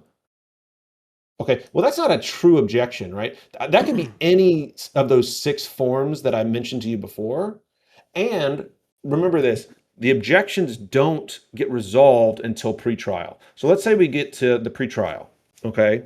And I say, Judge, there's some unresolved objections from this deposition. And the judge goes, okay, let's look at them. They'll read the question, they'll read the objection, and then the judge will resolve it right there before the trial even starts. But if I just determine if like the answer from it is admissible or not, right? Right, exactly. You have that whole thing in an evidentiary But does hearing. Steve he always needs to answer no matter what? And then it's not no matter what, but you're generally going to answer. You're even through objections, you're going to answer. Got it. Unless it's like attorney-client privilege because you can't really do privilege is one of the only times you're not going to answer. But that's different than an objection, really. Whenever they ask a question, you don't necessarily say objection attorney-client privilege, like you can say that, but really what you're going to say is we're going to assert attorney-client privilege here, and I'm going to instruct my client not to answer. Yeah, got it. Right, and it's not technically an objection. Now that's resolved also usually in the same hearing. And you would say that Doe's use of attorney-client privilege, like let's say it is the case that like 80% of her answers was like, oh, I can't talk about this because of attorney-client privilege is like abusing it, yeah? Right, and so what you might do is then you might go, if there was this pretrial hearing where you're going to resolve it, you would say, okay, Judge, I think that this was an abuse of the attorney-client privilege, and the judge would go, okay, well, let me look at it. And they go through it, and then what they might do is they might say, okay, we're going to do an evidentiary hearing in here, in camera, where you don't get to assert attorney-client privilege, or you're going to submit written answers to these questions to the judge only. The judge is going to look at the answers, listen to the arguments for attorney-client privilege, and determine whether or not any of these answers truly are covered by it. Very rare thing to do. It's an incredibly difficult thing to overcome. And that doesn't mean it can't be. It's just that, in my subjective opinion, yes, I think that she's abusing it. Whether or not that means you could get a court to override it, I don't know. That's not super easy for me to determine. I've never had to challenge attorney-client privilege before, so I don't really know how difficult it truly is. But everything I've heard about it is it's a nightmare to try to overcome. But what I was saying before is, let's say we get to that hearing. And Brettler just said objection form. The judge goes, well, what was the objection? Well, now he has all of this time since the deposition to look at that question, pick which of the 6 form objections that he has, pick the best one and argue it. A lot of the times in these depositions, people will just be saying objection form, objection form, objection form to each one. And what you'll do is you'll trip them up and you go, okay, please state the form of the basis for your objection. And now they've got it in that moment. Pick one of the 6. And so that's really all you want to do is make sure you lock down what their objection is going to be. Okay, you objecting to the form, which form of it? Is it the leading? Is it the compound? Is it the foundation? Is it the ambiguous, vague, assumes facts, or misstates the evidence? Which one is it? Because I'm not going to give you the option to do one of the 6 later. I want you to pick it right now. Yeah. Right? And then also you can with them because they might say relevance, which isn't one. If I get to that hearing and the judge looks at it and goes, you objected to the relevance? And they go, yeah. The judge goes, fuck you. That's not an objection you can make at a deposition. Relevance is not something that you would determine here. It's something you would determine later. Now, whenever there's like a lot of this crosstalk where they're like fighting with each other, right? And Joan is like, I'm conducting this deposition. And like one of the other attorneys jumps in and he's like fighting with Brettler too. All of that's technically improper. Like you're not supposed to do any of that. You're supposed to just like sit there and do it. But that happens in like every deposition. Like every deposition has some kind of like, fighting back and forth because like the judge isn't there and everyone knows nothing's going to come of it. But it's just kind of, you're fighting so that your client sees you fight. You're throwing off their game while they're asking questions, which like Destiny's totally right. Brettler went in there and rattled the shit out of Joan, and that was intentional. It wasn't like he was being mean or he wasn't doing it because he's like a cruel person, right? It's because you do that, and when you do it, it makes it harder for the other person to ask questions, to follow up with those questions, and to hear what they're actually, the answers they're getting. So you're fucking up their deposition so that it's harder for them to use it against you. I had one where I was against an attorney much more my senior. It was like the first one I ever defended. And I went in there and he started going, and like 10 minutes in, I just started objecting and getting into fights with him over that was not accurate at all. Like none of them would have worked. But after that, he like really was tripped up and would kind of like look at me to see if I was going to like fight him some more. And so it's like you really want to get in people's heads and fuck them up because they're trying to undermine your client, and a bad deposition will destroy an entire case, and especially if it's like one of the parties, right? Yeah. And then the let me see, what was it? There was one other one that was really so like one thing about Steve being a good or bad witness, it's totally okay to say just like I think there are parts where he should have given more of an I don't know or like a shorter answer. The worst thing that can happen at a deposition is for your client to give a long answer and for them to answer right away. Like the best, if anybody in chat, this is some free advice. If you ever get deposed, the best thing, I'm telling you right now, the absolute best thing you can do is after every time you get asked a question in your brain, count to three. Count 1, 2, 3, and then give an answer. Just take that much time before you answer every question, and I promise you that deposition will go much better for you. It will absolutely mind the attorney that is deposing you, and two, it will make it where you're not just instantly reacting to a question because like most people have a natural inclination to just answer questions that are asked of them, especially if they have an answer. If someone asks you a question and you have an answer, you have like an ingrained, like, You want to jump I at don't an know, answer. yeah, like, oh, I know the answer to this. I'm going to be a good boy and get the answer right. Even if it's like cannot be great for you. And even if you think, oh, I know the answer, this doesn't matter. Trust me, this lawyer has been prepping for this for days and is ready to ask you questions, is hoping to lay traps that you fall into. And then also like and whenever you are like if you're like an attorney taking a deposition and the other side is trying to bait you, just let him. Just go, okay, please state your objection. Like whenever Brettler goes off here, like whenever he'll just like go off on Jones sometimes, Jones should just look at him and go, please state your objection. And then he does it, and then just re-ask your question and keep moving. Like there is no reason to engage with the other attorney. There's no benefit to you. You're never gonna like fight them to where they stop being an asshole. They're gonna keep doing it. So just look at them in the face, wait till their mouth stops moving, and say, please state your objection. They state it, and then you just keep moving. Because who cares? Like that other person. You're there to get your shit. Like you're not serving your client by getting into a fight with this other person, and you're only throwing off your own game. So yeah. The other thing in it is like whenever you get asked a question that is irrelevant, you're supposed to give an answer. But the deal is, and this is like some inside baseball kind of like not you shouldn't do this, but like literally no one would ever stop you. Or it's like the part where they're like, Steven, you're bisexual, right? You know, it's like there's no way this is relevant. There's no way this is relevant to anything going on in this case. And Brettler makes a big, stink about it, like he should. And so like that. And Destiny could have just turned to her and go like, yeah, I don't know how comfortable I am answering that right now. This doesn't seem relevant to me. And it puts it on her to keep pushing him to answer this really uncomfortable question. And he could even come back. Like it's funny because as the deponent, as the person being deposed, you can push back and fight with the attorney. You can say, I don't know how comfortable I am answering this. And they go, well, I want to know, are you bisexual? And you can just go, I really, I don't think you need to know what my sexuality is for this case. I don't think that needs to. And she can say objection, non-responsive. Yeah, Okay, and and then that the can judge be, will figure it and out then later. that's exactly. And she can say, I need you to answer this on the record. I'm going to say objection, non-responsive, and I'm going to bring this in front of the judge. And then I would go, okay, great. Please do. Please let's go in front of the judge and have a discussion about me being non-responsive to you asking about my sexuality. I would love to have that conversation. That's hard for a lot of lay people to do because you've got an attorney in front of you and you don't want to go in front of the judge and have that fight and they don't know about this. But it's funny because it's like a lot of the time whenever you're in those where it's like were you you were who is like you were in a relationship with this person, were you having sex with them, blah blah blah, all this stuff is just like I'm not going to answer that question. Like I'm not going to do that. Lawyers can't technically give that advice. We have to tell you to answer all the questions. But it's just funny that I don't see more of that because like I know for me, like if I was in a lot of these depositions, I would just be like, put me on the stand and make a judge force me to say this. I'm not going to tell you shit. I'll tell you what I think is relevant to this case and nothing more. Off. So yeah, but yeah, I'm excited to see how the judge walks away from this. A lot of people were worried because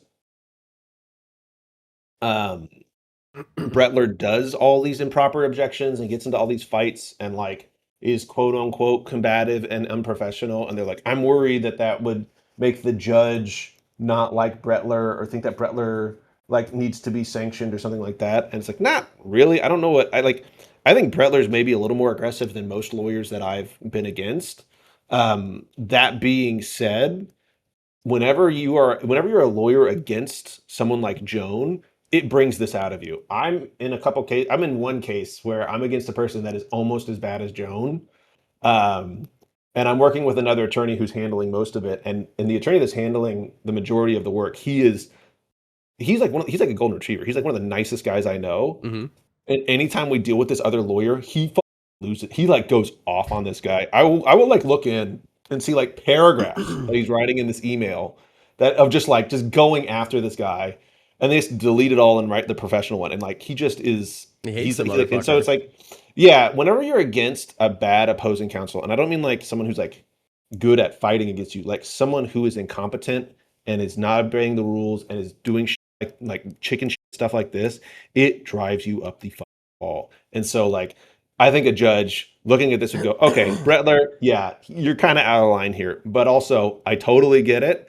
I'm not going to do anything about it. You know what I'm going to do? I'm going to say there's no spoliation, file the MSJ, and get you people the out of my court. That seems like the most likely response of someone reading this transcript. So yeah, they're just gonna go and argue at the evidentiary hearing, I guess.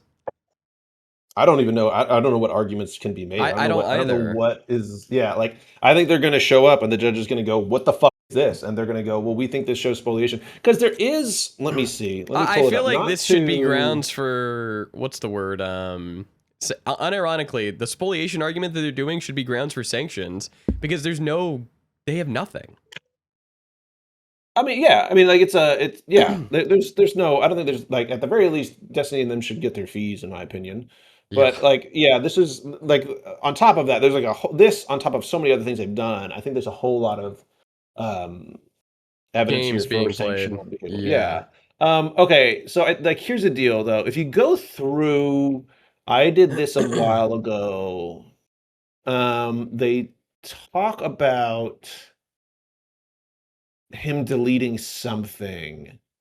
But so in the deposition, okay, here's one. So not to give Joan too much help, page 99, line 13. One second. Question. And so what you did after that partial leak, did you take any steps to protect your private information? I believe I started to delete my conversation with the Rose account. Did you delete the Pixie video from your Discord chat with Rose? I believe I deleted every media post prior to November 29th. I believe so, yes. Okay, so like clearly before his duty. Way to before. Preserve. Right, yeah. But there are different parts where she asks questions about him deleting stuff in here. And I think what they are going to do is say like, oh, see, he's admitting that he deleted stuff here, and the judge is not going to listen to it. But I'm saying this is where I think that the argument is going to be. The problem is that there's this idea of like duty to preserve, one, Mm-hmm. and then two, even if he deletes all this stuff, the follow-up question that should have been asked is, did you create an archive to preserve any of this? Which my understanding is yes. I don't know of anything that any. Yeah, I don't know of any communications that have been involved with any of the people in this case that he has not created an archive of. I don't have a reason to believe that he hasn't done that, especially if he's using Redact. I've used Redact. It by default creates an archive. I think you have to intentionally tell it to delete things without an archive. And so it's a thing where it's like you've got to look at it kind of like you got to squint your eyes, look at it sideways, and then go like, okay, maybe he deleted this, and then we've got to figure out if this duty to preserve attached. Okay, but then the other issue is that in this deposition, let's say he deletes it. Let's say that it was after the duty to preserve, and let's say he didn't make an archive. Nothing in this deposition shows he possesses the intent to deprive Doe of whatever they're talking about, right? And you can't just assume that intent exists. That is something you have to show the court. You can't say, here, we have everything up to that point. Can you please just assume that he had the intent necessary for us to get to spoliation? And so, like, the thing is like, even if you grant them everything that you could possibly do here, like there's really nothing here that shows the intent. And so like, I don't know. I think the court's going to very easily see that there's no intent shown. Well, spoliation's a big deal, right? It's super hard to like get. You said you it's can go throughout your whole career and have one. Yeah, like I don't know. I think the people in my office, I think I know one person that's seen a spoliation motion, and then another attorney who's like, so about that's to hit why she's 60. taking He's it super actually seen one seriously. granted. It's because like this is usually not something you fuck around with. And it's something where like, okay, I think I've talked about this before, where it's like one of the reasons why judges don't like granting a motion to dismiss or even a motion for summary judgment is because the judge themselves is making a decision of whether or not the case is won. Yes. And that's a lot to put on one person, especially when the jury's right there to make that decision. And that's a decision about the actual facts and evidence in the case, right? Wait, this is saying, sorry, one quick question. Yeah. How does it work if somebody gets sanctions? Does that count as ordinary income? If you receive sanctions, it's a reimbursement. You usually well, I believe you get a 1099. Let me think about this. Because like if Steve got sanctions for like $200,000, right? Well, no. It's he's got the expense of $200,000. Yeah. Going to Brettler, and then he gets reimbursed the $200,000. So I've actually never received attorney's fees to me. My guess would be there's no way it gets taxed, right? No, because it's just you double. returning to the point you were. Yeah, it's someone else paying your expenses for you. But you wouldn't be able to write it off then. You wouldn't write it off. No, it would just be the funds that you had before. Okay. If you win a case, if your damages that you receive in a case, those can be taxed. It depends on. There can be some technicalities here. I'm not a tax person. I can't give tax advice. Anyways, so. Motion to dismiss, motion of summary judgment. Judges looking at the facts and the pleadings of the case, having to make a decision, and even then, judges really don't like granting them. Okay, This is another level. This is the judge saying, "I don't give a fuck what the facts of the case are. You are acting so badly. I'm basically going to force you to lose the case." Yeah. Okay, that is so hard to get. You could like, and you have to show a lot. Not like it has to be like. They literally destroyed the murder weapon, or you know what I'm saying? Like you know what I mean? Like they went in and they took a whole cabinet full of records related to this case, said this is related to the case, and I don't want the other side to have it, so I'm going to go burn it all. And I'm writing that down, and someone saw me write it down, and then someone watched me burn it, and that person testified. Like you need like so much to get there for a judge, because that judge is saying, I'm removing your legal right to receive a remedy for your problem because of your behavior. So it's just, it's asking a lot of the judge, and they're just not going to get there. And I think that it's something where like whenever it comes time for sanctions, which she said she wants to do after the case is resolved, if Destiny chooses to go for sanctions, I think the judge is going to feel incredibly safe in granting them if they choose to do it. Whereas before, like, okay, there were these little discovery disputes. Okay, they filed some motions. Like, yeah, this stuff sucks. Okay, you know what? Like a lot of the times the judge will go, I'll grant you fees, but not sanctions, right? So what they'll do is they'll say, okay, this side needs to pay you your attorney's fees for it, but I'm not going to officially sanction them or something like that. I've seen that before. Whereas this is like, no. We're going to do sanctions, and it's going to be ones that like might lead to a specific grievance from the court, where that's going to like be put onto your record. So you'll see. I think this kind of thing really is like they've really outdone themselves, and it also makes it where their other past behavior now is going to be seen in the full light, right? Whereas like remember they did that stuff with the meet and confer, where they talked to Destiny's counsel and they said, hey, here's what we're going to file, and Destiny's counsel said we agree, and then they filed something different with the court. In my opinion, and that's in a normal crazy, court case, by the way. And in a normal court case, that would have been sanctionable. Like if this was not a case in which the judge is like, oh, I'm dealing with sanctions at the end, an out of state attorney that's never practiced in federal court. If it was like me versus another federal lawyer and someone pulled that judge would have walked into the room and sanctioned the person right there. Now, after this, what we see here, that this is going to be, I think she's going to be exposed to full sanctions on this and full sanctions for the meet and confer issue. I think for missing the deposition, she's going to be facing real Full sanctions. sanctions. Yeah, like and like I'm using kind of terms of art here. Like it's like there's like full sanctions isn't like a real thing. It's just like I said before, it's more like whether or not they would have gotten fees versus actual sanctions. Now then, Joan gets sanctioned, right? And she takes Does that that go hit. on your like lawyer permanent record? Yeah, so like if you looked up Joan afterwards, like in her bar, like her state bar, Can I look it up whenever right you look now? that up, it will. Yeah, she has Joan a state bar listing. Peters, State I Bar, I Florida. can't remember if she's in Florida or she's in Florida and Puerto Rico, I believe. This one? Most state bars, as I understand, is they will list your sanctions and grievances that you've received in your page, which is why it's such a big deal. So whenever people look you up, they go, "This person has been sanctioned before or had grievances filed against them for this reason." It's a really big like black mark on your record.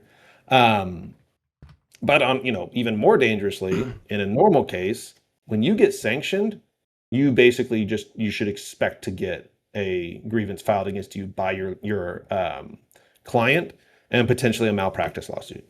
If you're in a scenario where you get sanctioned, it's because you up enough to get sued for malpractice as well, most times. And so I would bet Joan has insurance for it, but even then, it still costs a lot of money, time, stress. I don't think she's going to get sued by Doe's family, but most lawyers, that threat is so large that it helps keep them in line. But yeah, so this is all a lot of fun and like this kind of deposition stuff.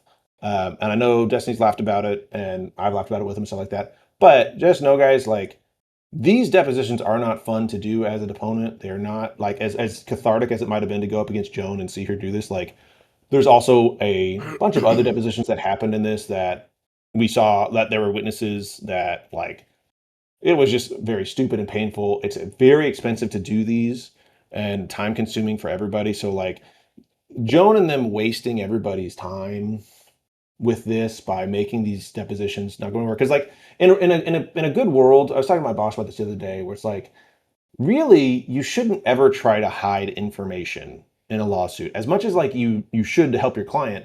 A good lawsuit is actually where both sides truly give out all the information involved, and then the problem is resolved and the person who was harmed receives a remedy, even if it's not your client. That's the best case scenario.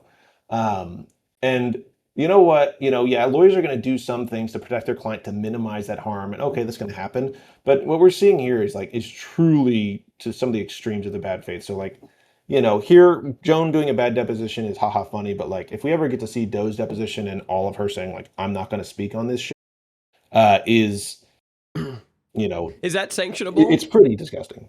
So what you would have done, and this is a strategic choice by Destiny's counsel, and I'm not going to comment on whether it was the right one or not. They had the option to file a motion. Well, Doe's deposition was after the discovery period. Assuming that they could have done this, assuming the judge would have allowed them to do this, you can file a motion to compel deposition testimony. And what you do is you file this motion to compel, and you say, look, this person, excuse me, showed up and they put, they were evasive or they were non-responsive, things like that. And so I want you to make them to come back to this deposition and answer these specific questions, right? And so it's there's ways to address this with the court, and so like that's kind of the thing is like in a lot of this discovery stuff where Joan is acting wrong. I think Destiny's counsel's kind of goal with it is like, look, we don't have any claims to prove, so we don't need them to show up. I mean, yeah, the burden of proof is on them.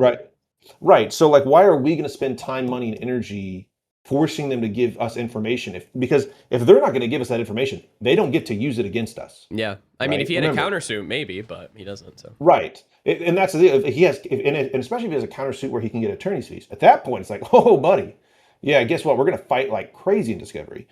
So for him and so for them to go like, as expensive as all this has been, them not having all those discovery fights is strategic. One, because it makes it where, okay, well, you guys don't get to use that either. And two, I don't have to spend a bunch of money fighting over this discovery. So, I think that there's been some people saying like, oh, well, Destiny didn't do any motion spells either. Oh, he didn't do this stuff either. So like, why does he? Well, remember, he didn't show up and sue Doe. She showed up and sued him. So it's on her to do this stuff. So that is kind of frustrating that we don't see him fighting more for that to get more info and more content. But do you think it's at the end of this it's probably lawsuit, the right like let's say he strategy. wins, right? Let's say the MSJ is granted in a few weeks or whatever. Is there anything that he has that he could then go and sue for against Doe? I'm not going to comment on any of Okay, that stuff. yeah, that's fine. Yeah, it's the post trial or the post judgment decision making. There are a ton There's of shit variables for in him to there. look at. All right. Yeah, and it's something that he needs to make a decision on without any kind of outside pressure. So, and especially as an attorney, I don't want to. Is there a I chance don't that we wanna go pressure to evidentiary hearing in a week or two, and the judge screams at Doe's counsel for 30 minutes, and then Yep. says this that is is- I would put my Kalshi bet on, or which one is he sponsored by? Whatever the one he's sponsored Polymarket. by. That's the Polymarket bet I would make. So,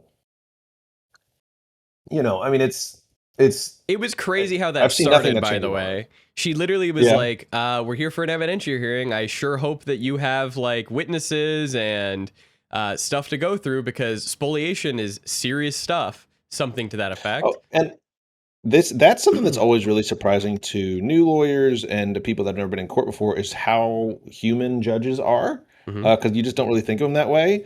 And whenever you push them and you get to these points where they act really human, people get really freaked out and they're like, "What the fuck?" And you're like, "Yeah, this is a person that you've pissed off.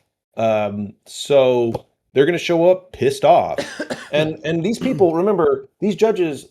So she not only was a magistrate judge before that, she was an attorney before that. She's practiced in She's court done it before. all. Whenever you're in front of a judge, a federal judge, state judges are a mixed bag. When you're in front of a federal judge, it's good to assume that this person has been in a courtroom more than you, and that this person has done all of the things that you are bringing in front of them, and know how to draft it, know how to do all this stuff, know how to argue it. So you're not gonna outsmart them, and you're also not gonna get anything past them. It's like a And so teacher, ju- and like it's like you're yeah. a high school student, Yes. and you're going into a classroom. Exactly. It's like we've heard every excuse, man. I was there. Yeah, it's like, and so whenever they show up and like, if you walk in and a judge, like, I don't know if I said this to you, but it was just like, yeah, like if I was Joan and I walked into that hearing for spoliation and she asked for a list and then we had to look for it and then the hearing went the way it did, pretty early on, I would have just said to the judge, "You know what, Judge? We filed this motion. I'm sorry. We're not ready to argue it today. That's We are not crazy. prepared, and I apologize." That is better. It is better to do that. It is telling a judge, "I don't know," or telling a judge, "I don't have an answer for you," is almost always better than making shit up on the fly or trying to play for time to figure it out. Because you're not gonna. Well, I mean, it- Carlos or you're- whoever went up there knew nothing. Like it was Yeah. laughable, man. And you can always tell a judge, if a judge asks you a question, you can always just say, "Judge, don't know. you know what, Judge, I don't have that answer for you right now, but I can brief it for you and submit it to you later." You can do that, right? Especially if it's a question of law or something. But like, whenever she's like, "Oh, is there any case law back this up?" And he goes, "Not in the 11th Circuit." And she goes, "In any circuit?" And he goes, "No." Right? No, Like, he's playing do games. not You're ever- around. do not ever play that kind of game with the judge. Like, You're like pissing on me, and you're telling me it's raining. Like it's bull- it's so, like, the audacity to try something like that with a judge is crazy to me, especially as an attorney. So yeah, I mean, I think like I said before, I think the submit evidence within 24 hours was her giving them the grace to bow out, and they said, "Fuck you, we're gonna do full speed ahead." And so I think the evidence you're hearing, she's going to show up and go, "Okay, so that was a big nothing. So I'm going to deny this, and I'm going to go ahead and let y'all go and notify your insurance carrier that you might have a malpractice suit, because what the is that, right?" So yeah, maybe I'm coping. Maybe she's going to come in and say, "You know what? maybe I found she'll this great agree. website called Steve Kiwi deleted it all, Farms. actually. This guy named No, Queeman yeah. messaged me directly and I've been explained listening to everything, Mr. and now Girl, see and it. I understand it all now.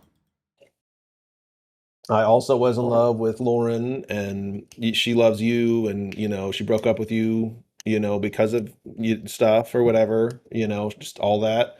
But no, I think Joan is going to show up and just get crucified. So, looking forward to hear about it. But that's next. Is it next Friday? I mean, we don't have a date. I don't think set. Oh. Let me see. Okay. I mean, I would think today or maybe in the next few days, like the judge should come on the docket and set a date, right? Because it sounded like she wanted this to be quick. Yeah, I thought there was some date. I thought it was something where it was like no, the last thing that was ordered was because she said if she wants to rule on the MSJ by mid-September, like it needs to be this week or next week. Yeah. I hope it's not the 4th because the 4th I've got a trial all day on the 4th. Let's say that. And that's gonna suck ass. 819 plaintiff motion. Do you think these people are stupid enough to message the judge? Oh, even 100%. I've watched enough court slop at this point that what Kafka is saying makes perfect sense in every courtroom I've ever seen. Bam. See, guys, even chatters. There is no date. There is no date right now. So I would assume today. Yeah, I know. That's what. Yeah, they need to put in a paperless order for everything that came out of that hearing. I don't know why they didn't. That is not helpful. Wait, what do you mean? They have a paperless minute entry. Was that from the hearing or before the hearing?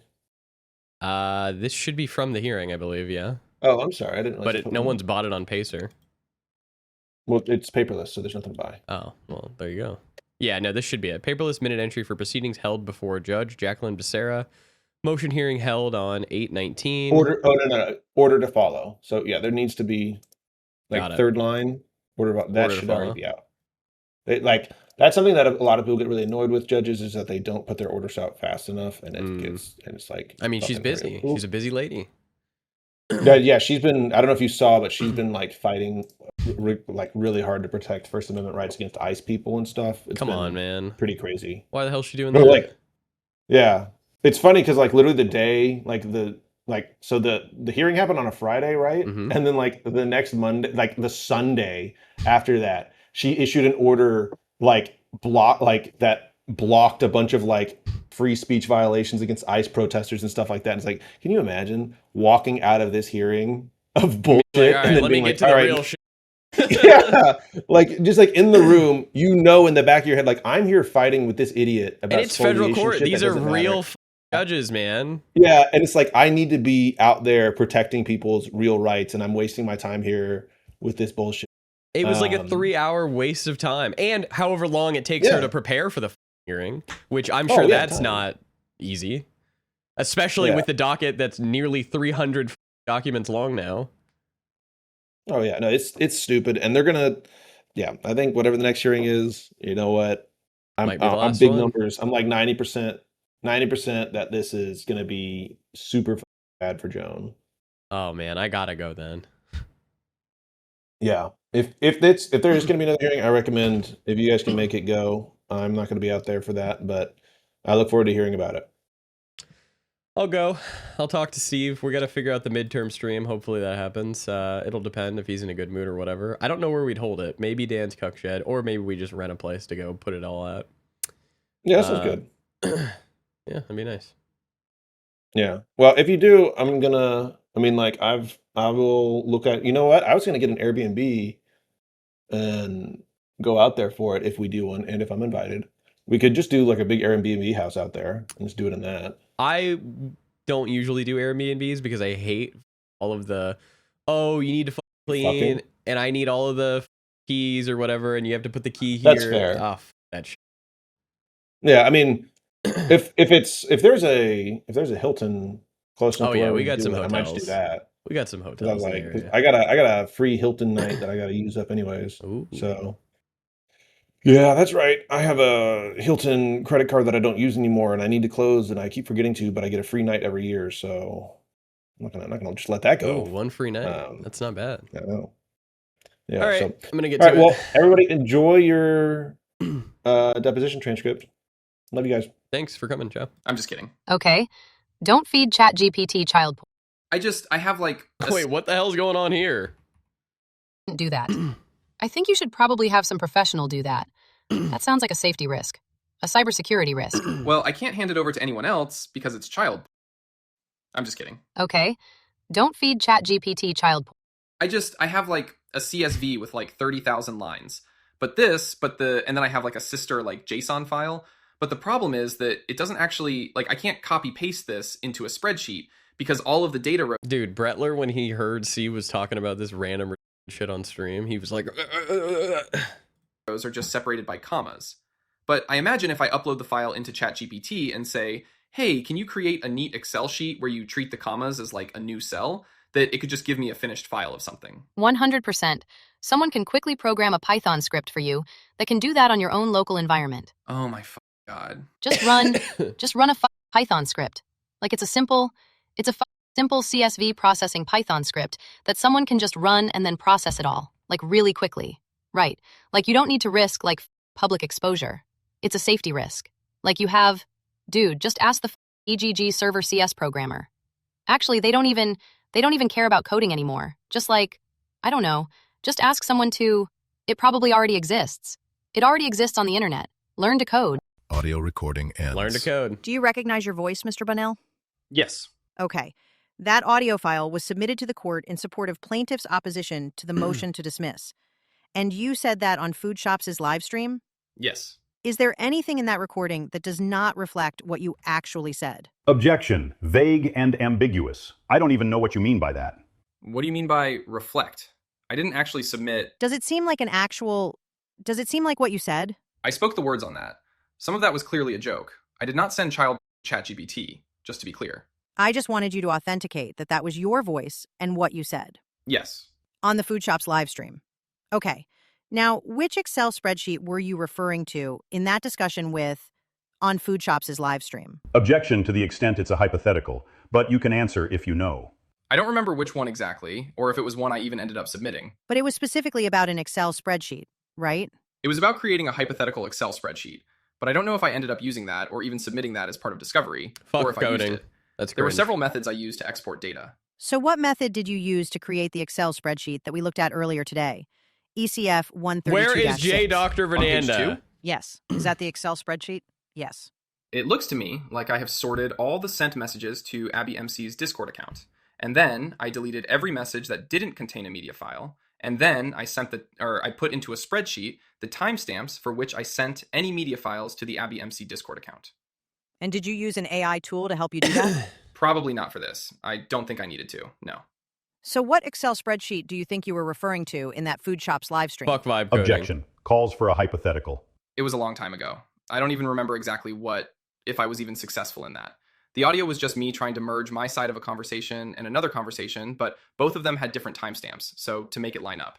I think one was written in like Unix code and the other was written in universal time code. So I needed to merge both files so that the conversation would be readable. Okay, and that Food Shops live stream audio that we just listened to was September 2025. And your motion to dismiss came out shortly after that with that Excel spreadsheet? Well, I don't know if it was that. Wait, when you say that Excel spreadsheet? The one you're looking at. Okay, so there would be no reason to use AI to generate this particular spreadsheet, though. It looks like I did a simple search of a conversation history and deleted every non-media file message and then put those media messages in the spreadsheet. I don't know why I would have to use AI for that. Okay, I want to just play a video now. Video recording begins playing. If I ask an AI to do something for me, if I give it a file and say, can you format this? It will never spit that file out onto the internet and do some random crazy shit with it, right? For safety's sake, you probably shouldn't do that. I Wait, think you should we're just probably have some replaying it? professional do that. That sounds like a safety risk, a cybersecurity risk. Well, I can't hand it over to anyone else because it's child. I'm just kidding. Okay, don't feed ChatGPT child porn. I have like a CSV with like 30,000 Food Shops be like, send it to me instead. I'm just kidding. I'm kidding. lines.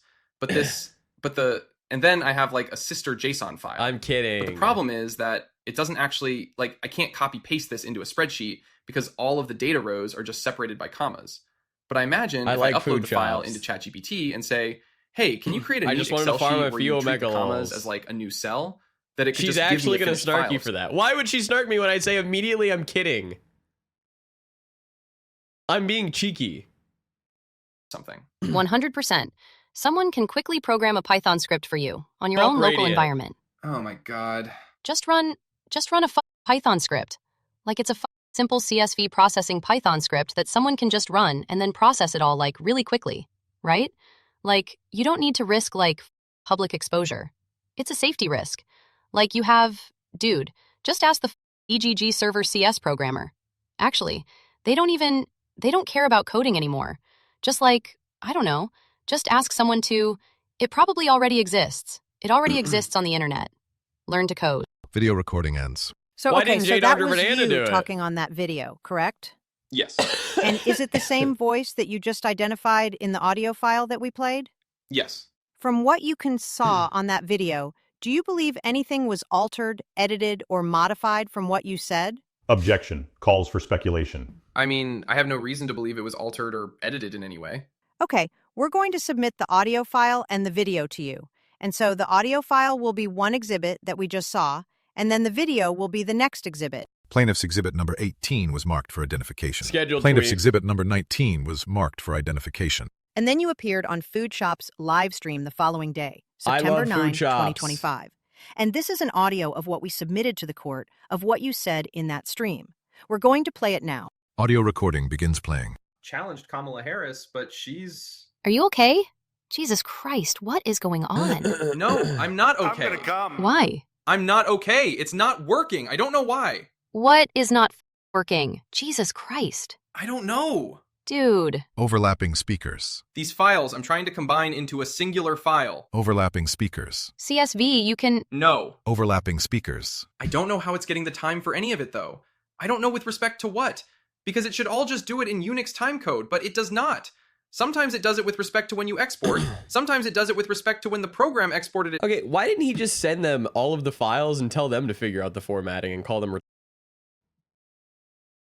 12 years ago, and then it converts it to some other timestamp, and the Unix timecode is lost and in data time sign. Overlapping speakers. You can drag and drop and convert to Unix. Like, it's not that hard. Because he's a...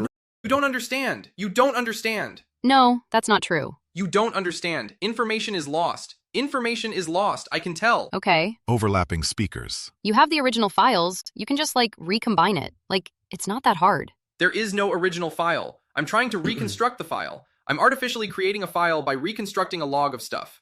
That's what I'm trying to do. And it's not working. But you can just, like... Dude, you are... Oh, my God. Okay, I'm pretty sure you can program. I just need to stare at it, and eventually it will click. I don't care. It doesn't matter. Don't worry. You have... Oh, my God. Just pay somebody to program it for you. Hold on. Radiant wants to help. Oh, Who my is Radiant? God. Who is this guy?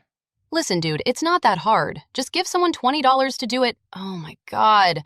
Or create a program that can do it. Okay. Anyway. Audio recording ends. Do you recognize your voice on that audio? Yes. And you recognize Food Shop's voice? Yes.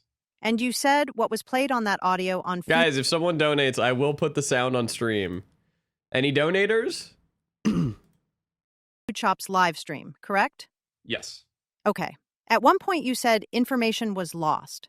What information were you referring to that was lost? For timestamps for computers, add the browser in a perfect source. world, Mitch, there is a come on, Unix bruh. timestamp that's printed. You know I don't know how which to is do that counted in shit. microseconds since, I think, January 1, 1969. In a perfect world, the computer will read that long number and then print a date. In an imperfect world, the date for a message might be read by a computer, and it just reads the date, and then it creates backwards the Unix timestamp. So the issue that I had in recreating a file that showed both sides of the conversation is that Discord, when you request the official data package from them, it only has messages on your side. It does not have messages from the other person. But when I export the messages using Discord Chat Exporter, it has the other person's messages and mine, but it will use a different timestamp. So the frustration in this video, it's very technical, I'm sorry, is trying to get the real timestamps for what is actually the real timestamp for when a message is being sent or received. Let's try it. For instance, I might have an issue where in one log, when I'm speaking, the other person appears not to reply for 6 hours if it's a time zone issue, 24 hours if it's a day issue, 1 hour if it's a daylight here, testing in it. saving times issue. And sometimes in the log exporters, they don't actually have the correct original information about whether it was daylight savings time or not. So it was just a matter of getting the timestamps to line up, but the content of all of the messages is unchanged. It's only referring to the timestamps for the messages themselves. And were you able to accomplish that? I would say so, yeah.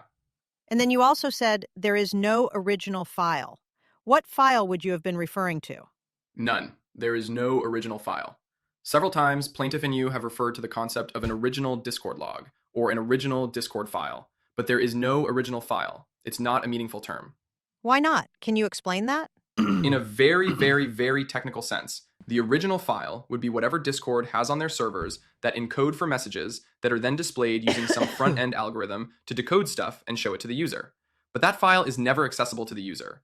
If you were looking for that kind of a file, you would need like a criminal subpoena, or I don't even know if Discord has those files available. So, for instance, when you ask Discord for their export, that's also not an original file. It's just a CSV that's filled with a whole bunch of timestamps and messages. But there are no images or anything else contained within those Discord exported files. Objection, my client's talking Okay, too much. so when you were saying there was no original file, you were saying that because the original file doesn't exist. The complete file? Correct. And then you said I'm artificially creating a file by reconstructing a log. Objection. That misstates what he said. No, I'm quoting from the transcript of the audio file. I'm artificially creating a file by reconstructing a log of stuff. Is that because you could only get one side of the messages, or? No, that would imply I'm creating messages on the other side. Okay.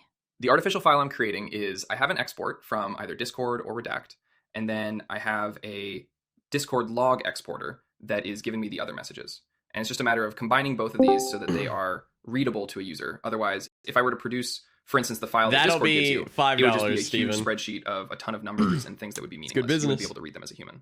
Okay, that's probably beyond my comprehension level, but thank you for the response. Sure, but I will say, for everything I've spoken about with regards to the last two videos, the only error or issue I'm having is getting the time code to match up between all the messages. The content of all the messages is unchanged between every formation of There trying was to get no things to line up. question. Okay, we're going to play a video now, if you have that. Are we marking that last audio? Yes, we're going to mark the last audio. And then we're going to mark this video. The last audio was submitted to the court as an exhibit in support of plaintiff's opposition to the motion to dismiss. Plaintiff's exhibit number 20 was marked for identification. And now we're going to play a video that's going to Thank be you, the next Eternities, exhibit. for the 7 months. The audio I'm gay was too, exhibit man. 20. So now we're playing Exhibit 21? Correct. Plaintiff's exhibit number 21 was marked for identification. God, I hope I feel Video 100% recording tomorrow. begins I feel playing. like 60% Challenged Kamala Harris, but today. Are you okay? Jesus Christ, what is going on? No, I'm not okay. Why? I'm not okay. It's not working. I don't know why. What is not working? Jesus Christ. Dude, it sounds so dramatic. I don't know. Dude. Overlapping speakers. These files, I'm trying to combine into a singular file. Overlapping speakers. CSV, you can... much? No, I don't know. I have two different files I'm trying to combine into a singular file, but I don't know how any of these files are exporting their dates. It's just so gay. Overlapping speakers. Oh my god. CSVs. You can import CSVs into another CSV. It's not hard. I don't know. I don't know how it's getting the time for any of it, though. Gay I don't know with equals respect funny, to what, really, Steve. Because it should all do it in Unix timecode, but it does not. Sometimes it does it with respect to when you export. Sometimes it does it with respect to when the That's because Redact software. program exported it 12 years ago, and then it converts it to some other timestamp. And the Unix timecode is lost, and it's in a time zone. Overlapping speakers. You can drag and drop and convert to Unix. Like, it's not that hard. No, dude, you don't understand. You don't understand. No, that's not true. You don't understand. Overlapping speakers. Drag and drop. No, I can Reminder, tell. Mr. Moon just said he's gay to be funny. I'm bisexual. And you can't prove it. One way or the other. There's nothing you can do. Information is lost. Information And is non-binary. lost. Okay. Overlapping speakers. You have the original files. You can I go by recombine it. him, though. There is no original file. I'm trying to reconstruct the file. I'm artificially creating a file by reconstructing a log of stuff. That's what I'm trying to do, and it's not working. But you could just like, dude. You're a You can bicycle? just- I am. Oh my god, I am pretty sure you can I will just stare at it, and eventually it will click, so I don't care. just pay somebody to program it for you. Why does she Hold always on, play Radiant the wants to audio help. twice? Who is Radiant? Who is Radiant? Who is this guy? Listen, dude, it's not that hard. Just give someone $20 to do it. Oh my god. Or create a program that can do it. Okay. Anyway. Video recording ends. Mr. Bonnell, that was you speaking in that video with Food Shops, correct? Yes. And that is the same content as what you just heard in the audio file that was marked as Exhibit 20. Yes. Okay. And then, after this, sometime in early October, Food Shop privatized those two videos. Are you aware of that? You are representing that to me. I'm not sure. I don't know. You don't know that from your own knowledge? No. So you didn't speak to Food Shop about private... No. Why the fuck would anybody talk to food shops about privatizing the videos? ...her streams. No. I believe the only message I have ever said publicly is I'm not telling anybody what to do with any of their stuff, because I explicitly don't want to be instructing anyone to do anything that would be outside of the boundaries of what my requirements are for this case. Now, you talked earlier that you had received a message from Solo. Desi and I have never communicated via text, ever. And I'm not under oath right now. I'm under no duty to tell the truth one way or the other. Correct? Objection. Vague and ambiguous as to what message. What message and when? On November 29th. We discussed this earlier. Yes. Okay. And you were requested but did not produce those communications between you and Solo. Objection. Misstates the record. My understanding is I did produce those communications. Well, we don't have them. You do. In the preliminary injunction hearing, you testified that you had a backup of all your messages with Rose. What did you mean by a backup? Objection to the extent it misstates your prior testimony, and if you need to review your transcript, you can, but if you remember, you can answer. I would have to check, but my guess is it's going to be in the discovery I produced for this case. That would be a backup of your messages? Sure, you could refer to it as such. A backup, an archive, a history. So your income comes from multiple sources, right? You have YouTube ad revenue, yes? Not at the moment. No?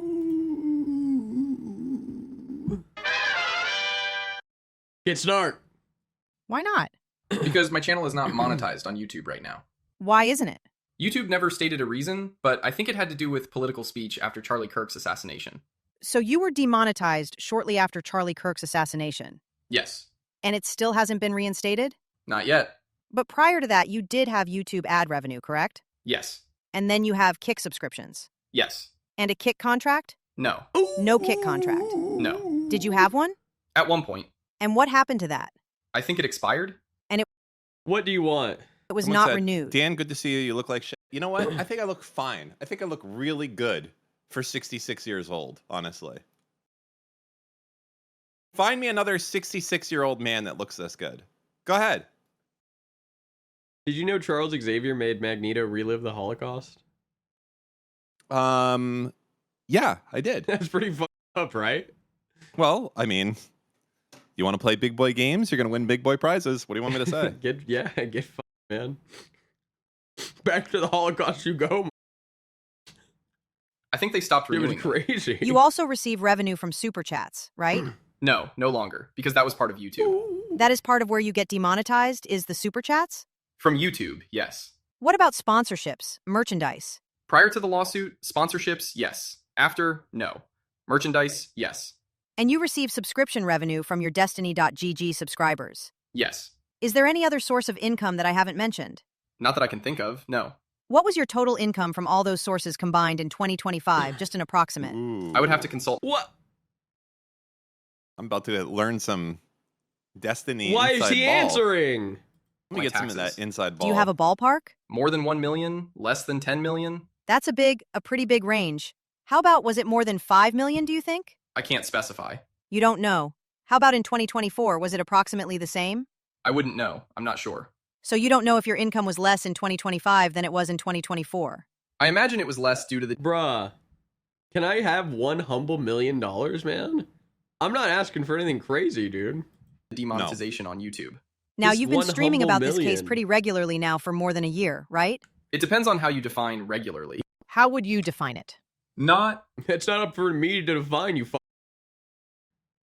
With respect to this, I would say not regularly. I stream for 8 hours a day, every single day of the week, ideally. So if I mention this case once every 3 weeks, that wouldn't be regularly to me. So it depends on... So you think you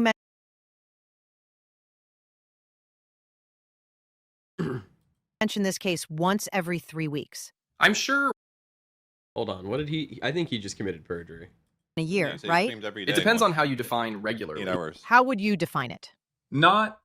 With respect to this, I would say not regularly. I stream for 8 hours a day, every single day of the week. Throw him. Lock him up. Lock him up. Lock him up. We got him, Lock ladies him and gentlemen. up. Lock him up. I don't want to help Joan, But she's that's got a lie. slam dunk here. That's a lie. That's a lie. Liar. It is. Let's check his kick. Because maybe we're wrong. Maybe we're wrong. Hold on. Oh. He said every day. The last day this streamed 8 hours was 2 weeks ago. Nah. Ideally. So if I mention this case once every 3 weeks, that wouldn't be regularly to me.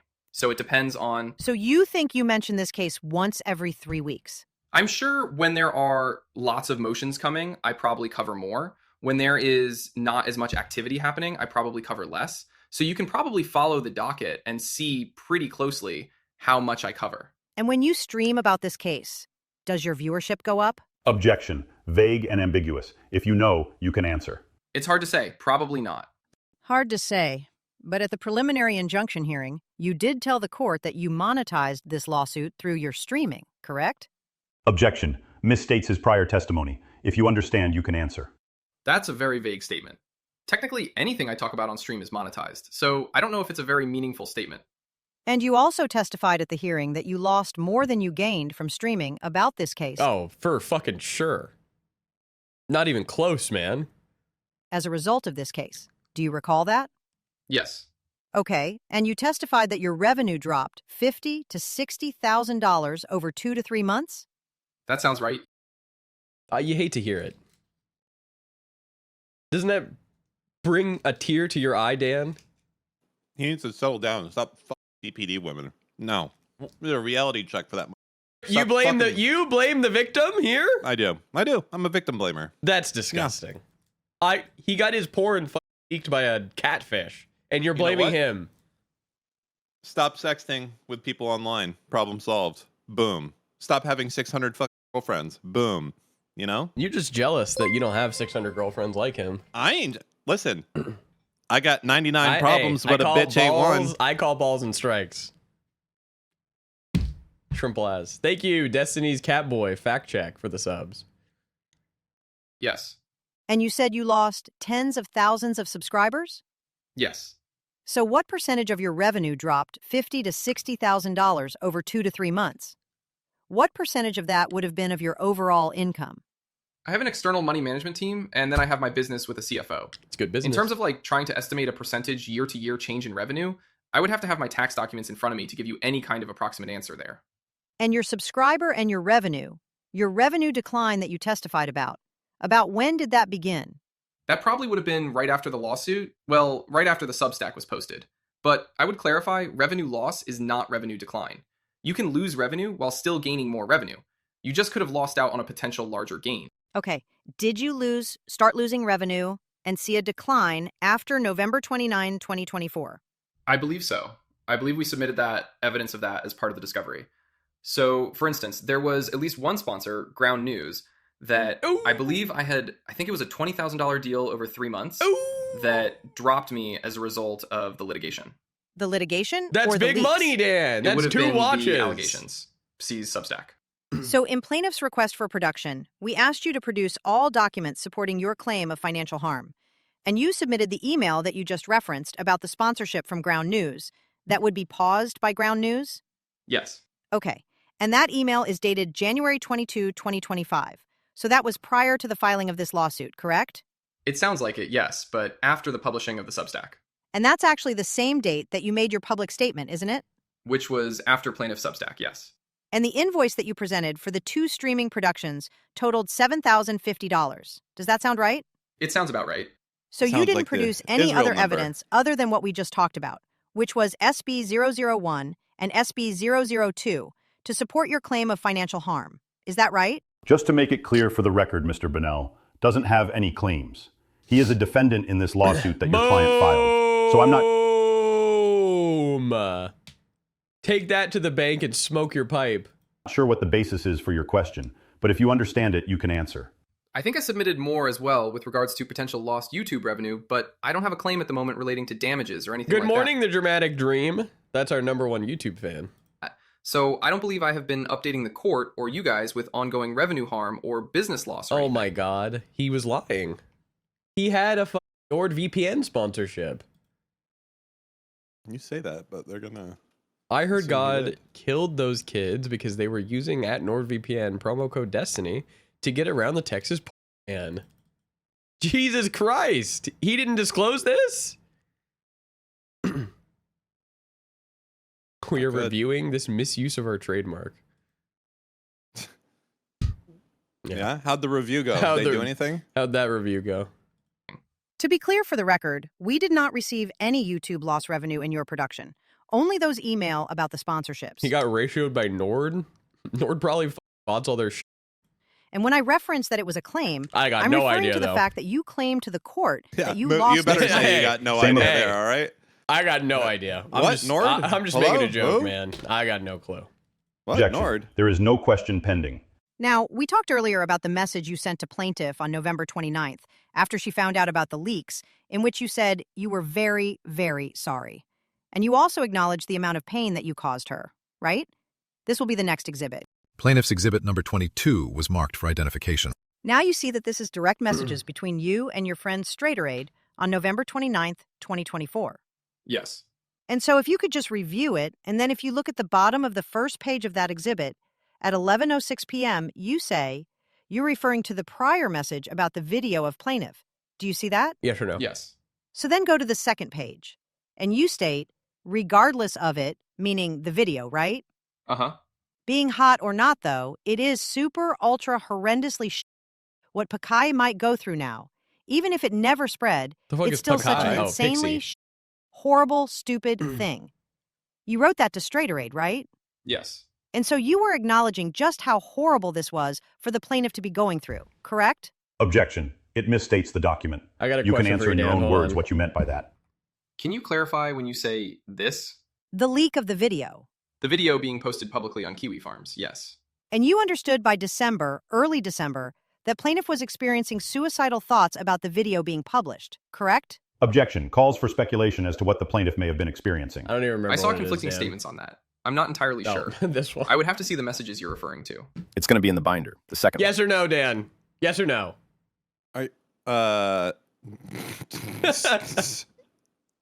What is the Bates stamp?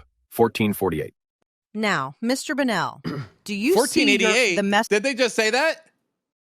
1488. message you received? Messages you're referring to. It's going to be in the binder. The second one. What is the Bates stamp? 1448. Now, Ah, damn Mr. it. Bonnell, 1448. see the message you received from Psi at 2:09 p.m.? Hi, Stephen. As my life on this earth comes to a close, I want to ask you to be please more careful This is what with I the people who place. message Mr. Minton whenever he does a misspeak thing to me. I start off, "Hello, Mr. Minton. As my life is coming to a close, I wanted you to know that you should not have said that I misspoke so many times. It was hurtful. And now perhaps you will think about your actions." Their trust in you in the future. Life is unfair, but you should do your best in preventing that, not contributing to that. Do you see that? Yep. Yeah. Yes. Moot, do you? And then at Yeah. I see it. 2:47 p.m., she tells you, I'm just tired of living anymore. It's a matter of time until my family discovers what happened. And I feel there is no way to obtain justice. And then she goes on. But, I mean, $15 million, though. That's that song. What's the one? I did that song. I did the media. It's like the and it goes the to be continued one. You know, that's where you would put that song right there. What are you talking about? On talking about her suicidal thoughts and the impact that this has had on her, right? I see her message for that, yes. And you did not read the entire message. No. I'm just thinking, dude, Steve's he's unhinged. He's a lunatic right now. I did not. And you acknowledged to plaintiff that your actions in sharing the video caused her serious harm, correct? Objection. Misstates the document and the witness's prior testimony. I'm sorry, what part are you referring to with that? Let's look at 1444. So at 4:10 p.m. on December 12, 2024, on the document Bates stamped SB 001444, you state, if you have any discrete requests or specific things you need from me, let me know. You got severely over in this through absolutely no fault of your own, okay? Do you see that? And that is a partial read of the message. Yes. And if you had not shared the video, plaintiff would not have been harmed, right? Objection. That is an incomplete hypothetical and calls for speculation. Yeah, that's a counterfactual. I have no way of knowing. Boom! Well, that's how it got leaked, right? Because you shared it with Rose. Objection. Calls for speculation and it's an incomplete hypothetical. It's a fact, right, Mr. Bunnell? It's not a fact, and you don't need to accept it as a fact, but you can answer. We've already discussed it. I agree. Move on. So you acknowledge that she got quote-unquote severely over through no fault of her own. And then, please turn to 1449. On December 12th at 2:05 p.m., you were offering to help her out financially. Is that what you're doing there? Take time to read the message. At the request of her friend Erin, I think she originally suggested it, and then I sent her a message. Yes. Let me clarify that. Who requested it? Erin? Erin, I think, initially Dude, what was going on when I wasn't here? Why were all these people mind raping Steve? suggested it. Yes. Good business. Money for what? The does she deserve money for? You offer money to plaintiff? Yes. Okay. So that's the reason you made this offer on December 12th. Yeah. And how much money were you thinking you were going to give her? I have no idea. But you made the offer. Who would know? Objection. It's vague and ambiguous. If you know, you can answer. You've already answered. By the way, Again, coaching the witness, Mr. Bretler. Speaking objections. There has been no coaching, Joan. Yes. You've Why did that got sound to like- stop. We've been Wait, going go for back. almost 7. That sounded like a Star Wars character, a little bit like Darth Vader. And coaching the where he said witness, there Mr. has been Bretler. no coaching, Speaking Joan. objections. There has been no coaching, Joan. I actually, yeah, it does sound like Darth Vader a bit. Yeah, holy sh- Yes. You've got to stop. We've been going for almost 7 hours. Almost. Not quite. You've got to chill. no specific dollar amount was talked about. Plaintiff never offered a dollar amount. No specific dollar amount was ever spoken about. Were you thinking $500 would make her pain go away? Objection. Calls for speculation. I have absolutely no I don't know. Like, if I'm having a bad day and Dan gave me $500 and I ordered like the creme de la creme of Uber Eats not that I happening. could, I'm That's just not saying happening. that would make me feel better. You know, I'm sick right now and everything. Dan, if you don't give me $500, I'm going to kill myself. And then if you refuse that, I'm going to have to sue you for $15 million. That's just good business. After plaintiff posted her Substack, you ceased being willing to make any monetary compensation. Is that right? Objection. Vague and ambiguous. Calls for speculation. ceased. Ceased. Stopped being willing to make any monetary compensation to plaintiff? We never really got to that point in the conversation.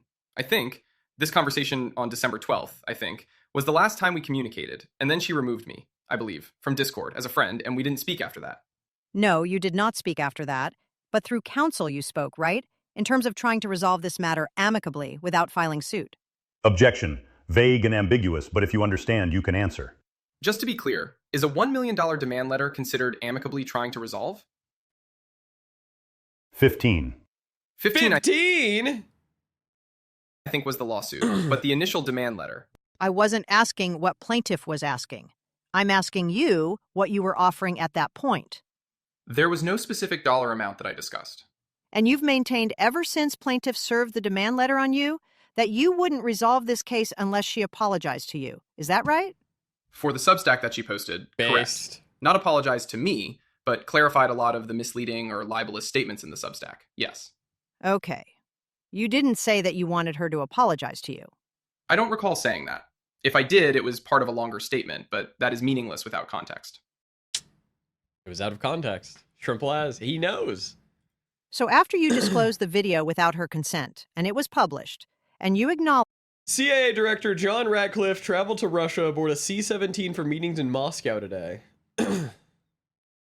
No idea. that she was severely over and suffering from suicidal ideation, you then went on a campaign to harass and smear her, didn't you? I object to the question. It misstates the record. It falsely suggests that Mr. Bunnell transmitted the video and leaked the video, which is contrary to his testimony today. So obviously I have a big disagreement with the plaintiff over whether or not I had the consent to share that video. Just want to say, Washington, D.C. has like the best food. I'm not moving to Washington, D.C. Are you trying to convince someone else? Hold on, did someone else join the call? Who are you talking to? With I anybody, ain't going nowhere. And then I would disagree with the characterization that I went on a harassment campaign. Unfortunately, with this type of back and forth, it's the only way to defend yourself seems to be to cast the other person in a negative light by byproduct of defending your own actions. So I wouldn't characterize my statement of my side of things as a harassment campaign against her. So when you went online and posted that plaintiff is just trying to extort you, that's not harassment? My understanding was that was a fair statement of what had factually occurred up to that point. I wouldn't consider that harassment any more than her public statements towards me. And we've talked about JSTLK. Who is Queeman? I'm not actually sure. You really didn't say JSTLK's name in the depot? Come on, bruh. He's kind of a weird guy that lives online. Might be British, might not be. I'm not sure. Does he stream? I don't know. He does YouTube videos. JSTLK is a streamer, correct? Yes. And both of them have spoken publicly about this case, right? Among other things, yes. John Porter. And you're aware that Queeman actually spoke to Solo about the leaks? I'm not aware of that. He said it, though. You are aware that Queeman said that? You're making me aware of that now. So if what you're saying is true, yes. But I'm not aware of that personally, no. And sometime in April 2025, you recall you did an interview with the content creator Willie Mac? Yes. And he asked you about doxing Queeman and J-Stock? Among other things, yes. And do you recall responding for J-Stock Mac. and Queeman, I would kill them if I could. I would show up to their house and do it. Do you recall that? That sounds like a statement I made, yeah. And then you also said, I do want someone to kill J-Stock. That's my sound effect. All right, I mean, I don't know what to do for that then. Nothing. That's only for me. that would have been good. You're watering down my trademark content. Or Mr. Girl or Queeman. All those people can go die. Does that... When you read it like that, it sounds kind of psychotic. But yes, those were statements I made, yes. Okay. And those are people, J-Stock and Queeman, and you identified Lav as somebody. Those are all people with knowledge of the allegations of the complaint. Objection. Calls for speculation as to what those people might or might not know. I think I listed them, but all of these people have been involved in long-term harassment campaigns against me that are preceding this complaint. You realize that they were, because they have knowledge of the allegations of the complaint, that they are potential witnesses in this case, right? Sure. My understanding is anybody. Are you testifying on his behalf, Mr. Bretler? That's not a question. Does he realize that they are potential witnesses? Anyone is a potential witness. No. No? That wouldn't be the case, and I would appreciate if you don't testify on behalf of... Why don't we take our last break? We have an hour and 9 minutes left on the record. Let's take 5 minutes, please. Off the record. Going off the record. The time is 5:33 p.m. A brief break was had. We're back on the record. The time is 5:43 p.m.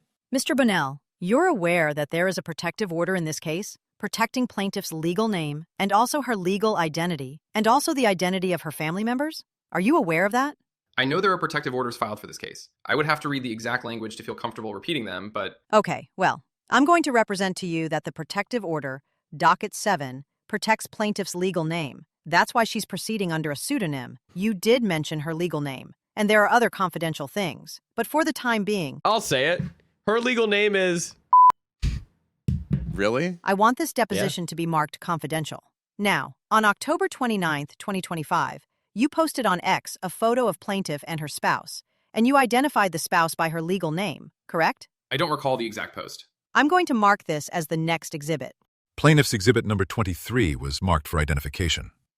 Do you see that now? Yes. And what is the date on that post on X?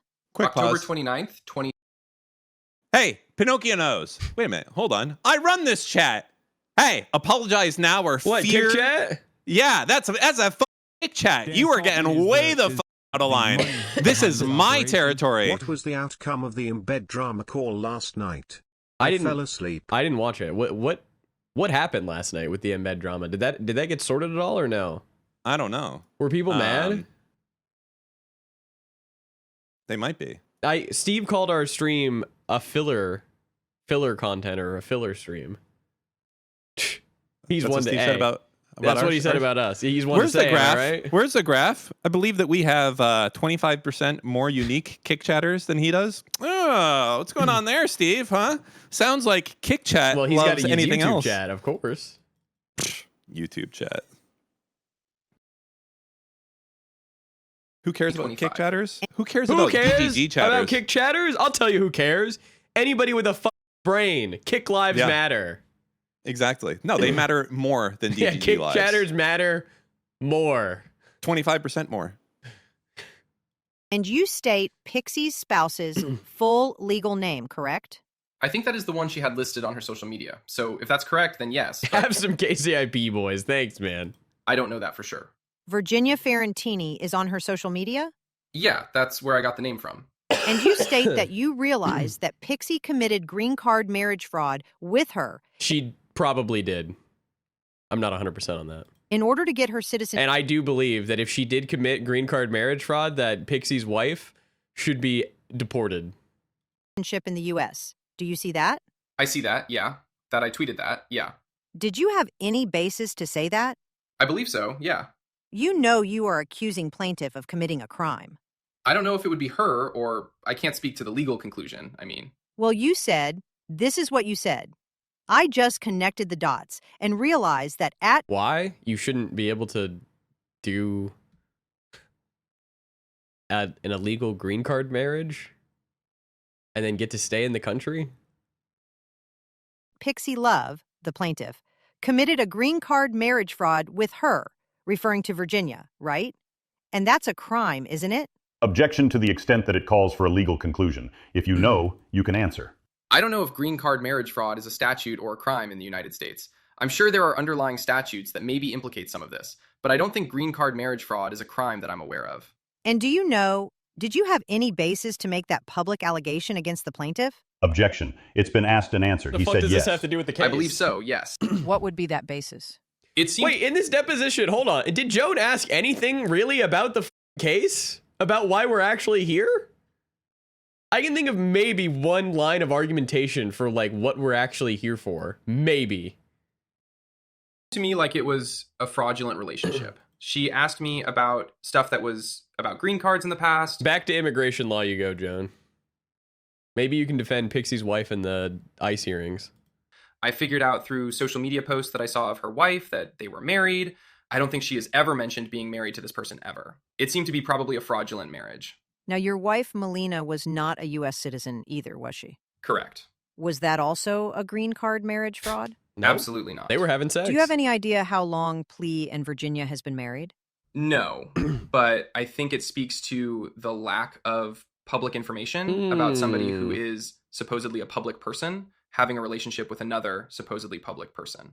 So because she did not publicize her marriage, that means it's fraudulent. Objection. Misstates the witness's testimony. Is that what you're saying? Not necessarily. So tell me, what is your basis for saying that it was green card marriage fraud? Asked and answered, but you can repeat all the reasons. Yeah, it seemed weird that she secretly married a girl that I didn't even know she was bisexual. I don't even know if she is bisexual. And I have never seen any of this stuff publicly. It felt like there were pictures buried on social media, probably for a green card interview. That was just my assumption at the time. But she's secretly married. Does that photo look like a secret marriage? Objection. Vague and ambiguous. To the extent that you can even answer that question. I mean, I don't even see any other people besides the dog in the picture. So it could be pretty secretive to me. So you are just speculating that it was green card marriage fraud. And you published that on X to all of your followers. And hey, what's the problem with speculating? Is that against the law, Dan? No, as long as you say you're speculating in progress. I'm speculating right now. I think that it's possible that Pixie brought over an Italian person who then paid Pixie's... No, sorry, not Pixie's mom. Lauren De Laguna's mom $10,000 to sponsor her because Pixie didn't have the income. Where's your circle? Right here. It's not showing. Physics, put the circle up. I'm speculating, but why do you not have it? What happened? I haven't added it as a scene. Add it as a scene. I don't know where we it need is. it. Yes, you do. Come on, add it back in. We need it.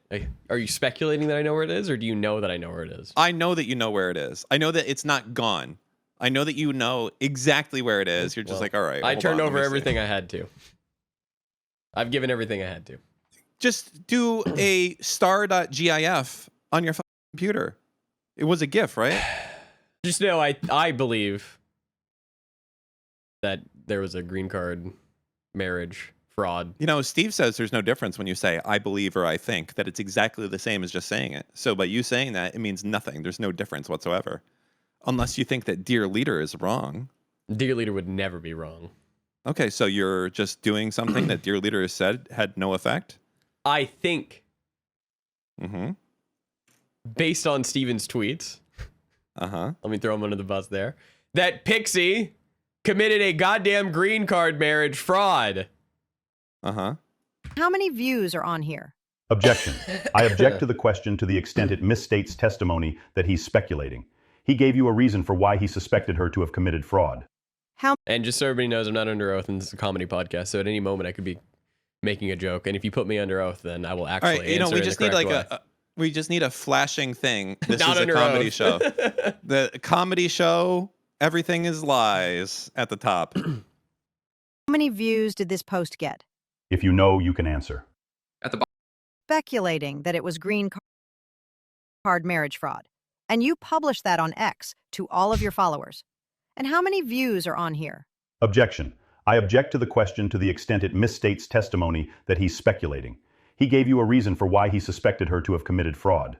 How many views did this post get? If you know, you can answer. At the bottom, I see 546,200 views.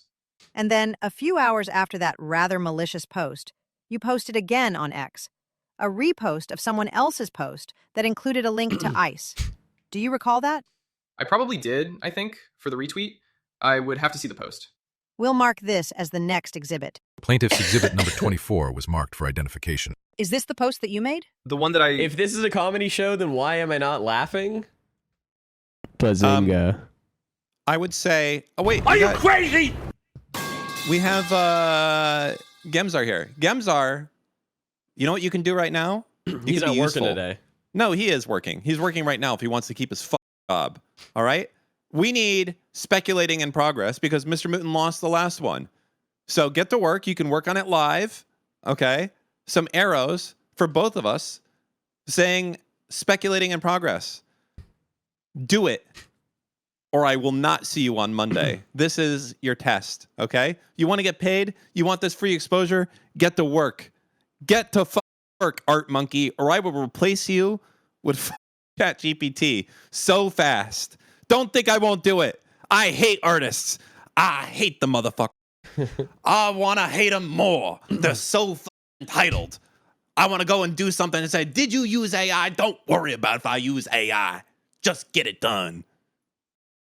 All right. Retweeted, I think? Yes. From Myron Gaines? Yeah. And what does it say there on the retweet? It's a picture of two video game characters in a Warhawk, in a video game vehicle. The Warhawk? Halo?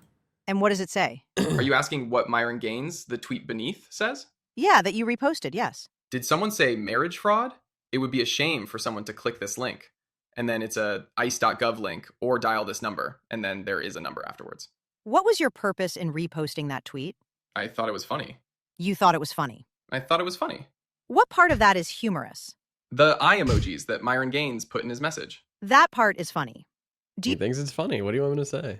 It Do you think it's funny to tell all of your viewers that they should be contacting ICE to go after Virginia Ferrantini? Objection. That completely misstates the document, and it's not You know what the what, witness Moo? has tested.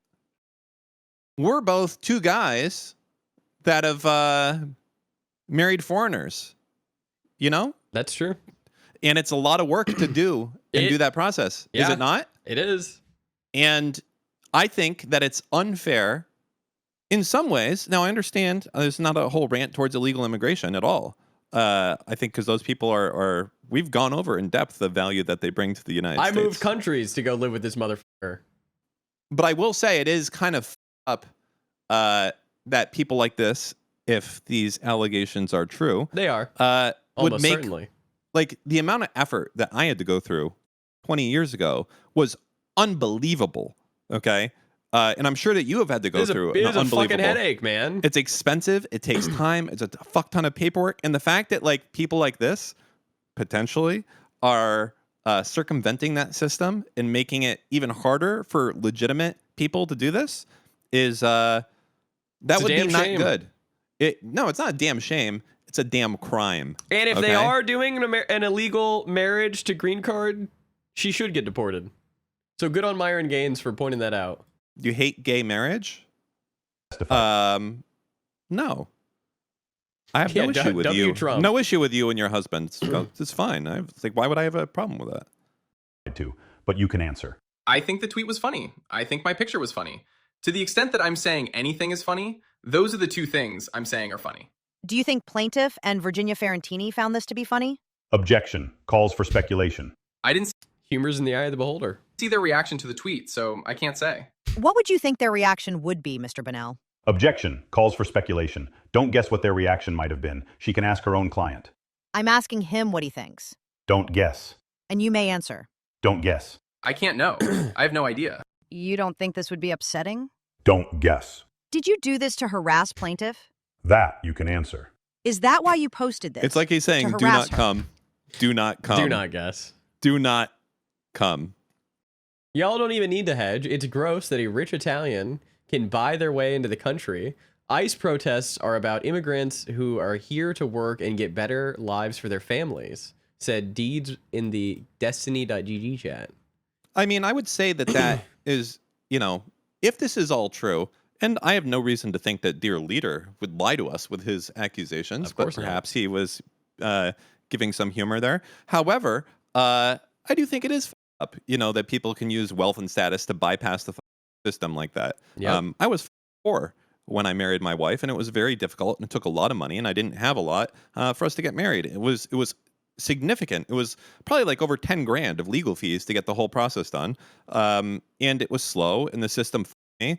It just sucks. So yeah, I don't like it if that's the case. And it's going to be very annoying if that is the case. Like if Pixie's not actually like a lesbian or bisexual, and this is all just a sham, that's really up. Well, I'm pretty sure this Italian lady even paid, again, this is just what I was told, Lauren Hayden, aka Lauren De Laguna's mom, $10,000 in order to be the sponsor. I don't know. I think it's like, you know why it's also up? I'm going to bring it back to a thing we all know, Hassan Piker. It's up because legitimate people are going to get caught in the crossfire as a result of this. Like, okay, now they can point to this as like, look at this gay marriage fraud. We should ban this. We should ban this because look at what they're doing. They're letting the gays come in here, and the fake gays, they're saying they're gay. They're bringing in their friends. They're saying, we're married now. Come, let's live a life together. But they don't. They don't live a life together. They live separately. And I bring that back to Hassan. When Hassan was detained at the airport for 16,000 hours, he just got out yesterday. You know what? Kind of 16 makes years detained. It makes it seem a little bit like, maybe the people that actually are detained by Trump and thrown into cages, maybe they can look to your fake story now and be like, this is more bull. Look at when Hassan said that he was detained for 600 hours. It's just more nonsense. But none of these people give a shit about the collateral damage of what happens as a result of their action. They only care about themselves. No, all of them. Both of us have been making public commentary related to our case. I think this was after she had publicly accused me of being a pedophile, so I'm making public tweets as well. I think we're just having a row back and forth at each other. So you think it's been a mutual back and forth? Absolutely, yeah. And then, more recently, this is back in October, sometime in April, I believe, you told food shops, when this case is over, you'll be filing a complaint to try and begin the process of getting plaintiff's spouse deported. Do you remember that? I don't remember specifically making that statement, but I generally, yes. Generally remember it? So why would you wait for the case to be over before doing that? I don't think I can say insofar as it implicates conversations I've had with attorneys. Which is good business. I see. Is it because you didn't want to look bad in front of the jury? No, that's not entering my mind at all. Now, not only have you harassed plaintiff online, as well as her witnesses, you have even harassed and insulted her counsel, haven't you? Including myself. I wouldn't say harass is one way maybe you could phrase it, but I have definitely shared my opinions about the ongoing litigation, yes. That's what you call sharing your opinion? Calling somebody a dumb He should have said dumb but I'll let it slide on his end. That is an opinion, yes. Sounds like an opinionated statement, and I did share it, so yes. So on December, let's mark this as Exhibit 25. Plaintiff's Exhibit number 25 was marked for identification. And do you see this?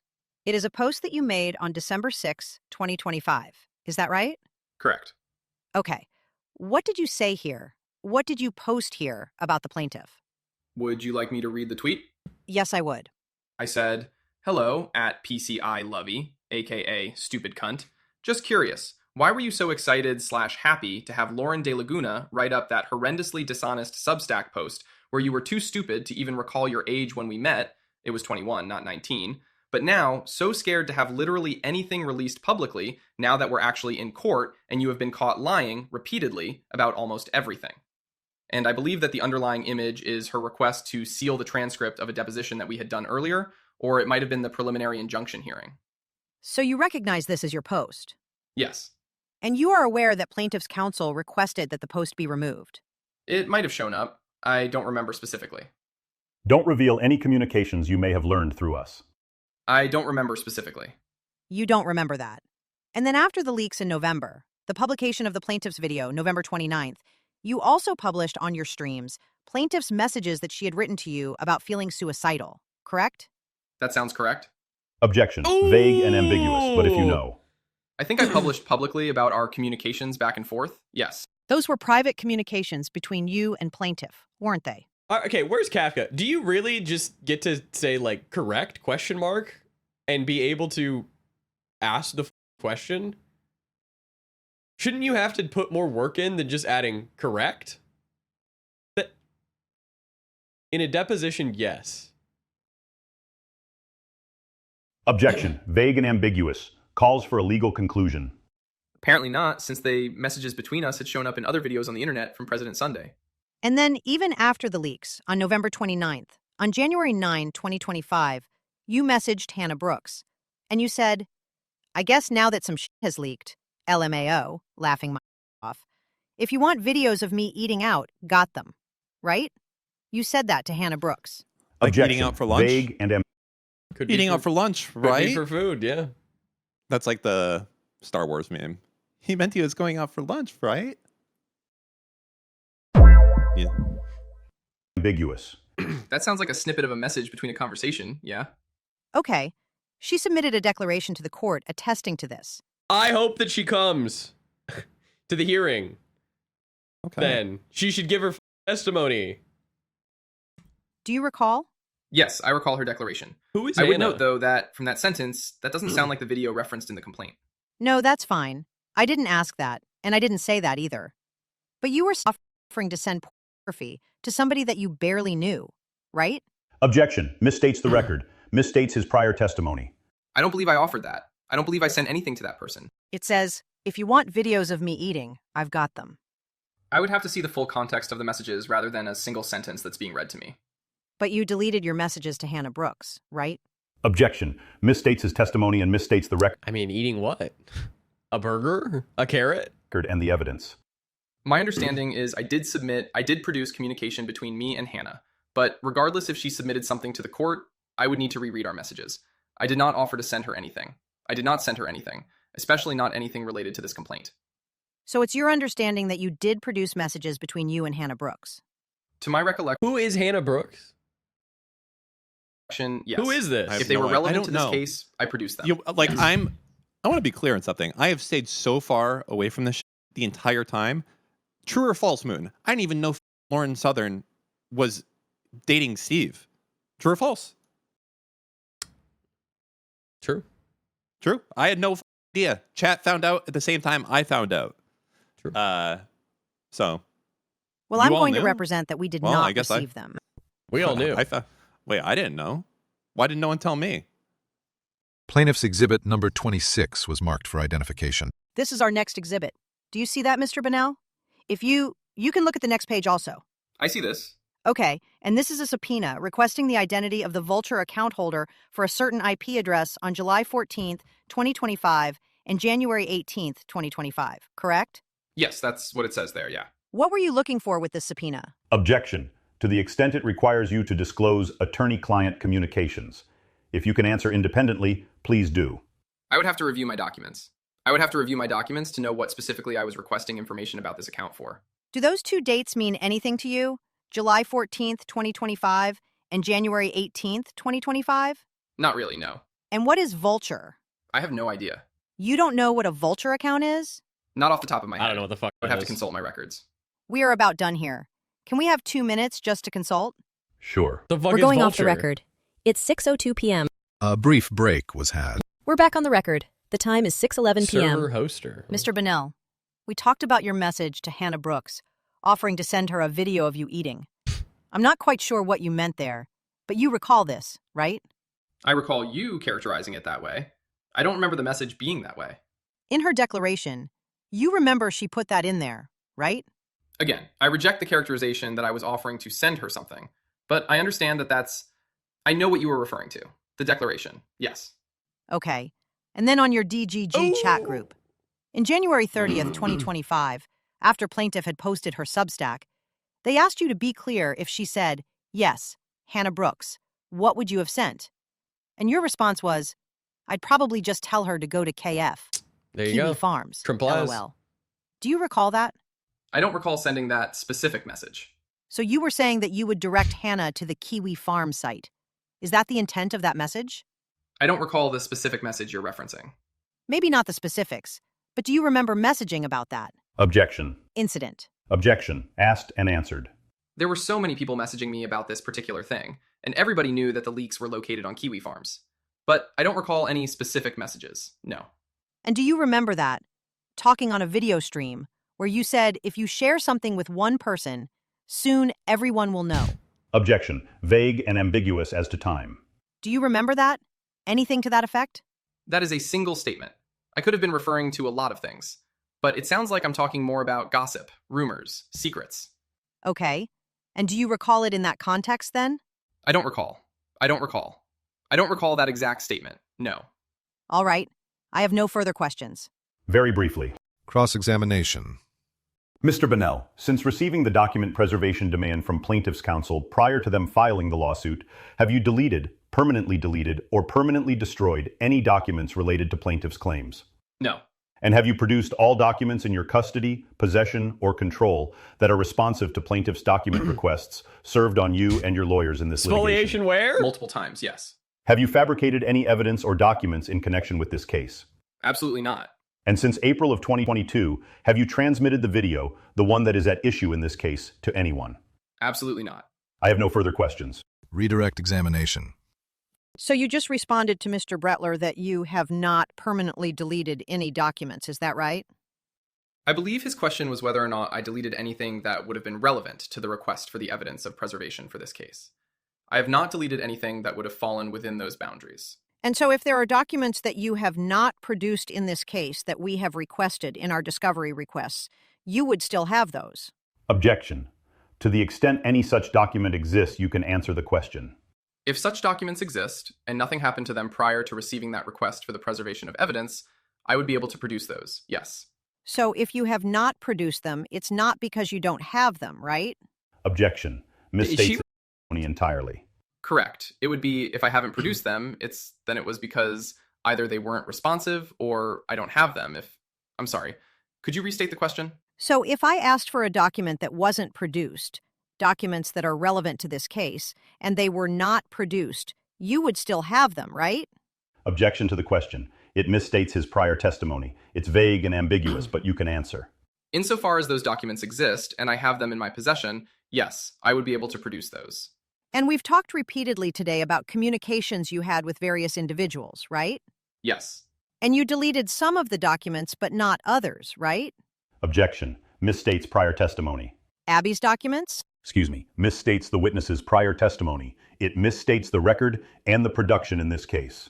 I produced every communication I have ever had with Abby. I don't believe anything has been deleted with the Abby stuff, even though I'm pretty sure the request for the preservation of evidence wouldn't have even initially covered Abby.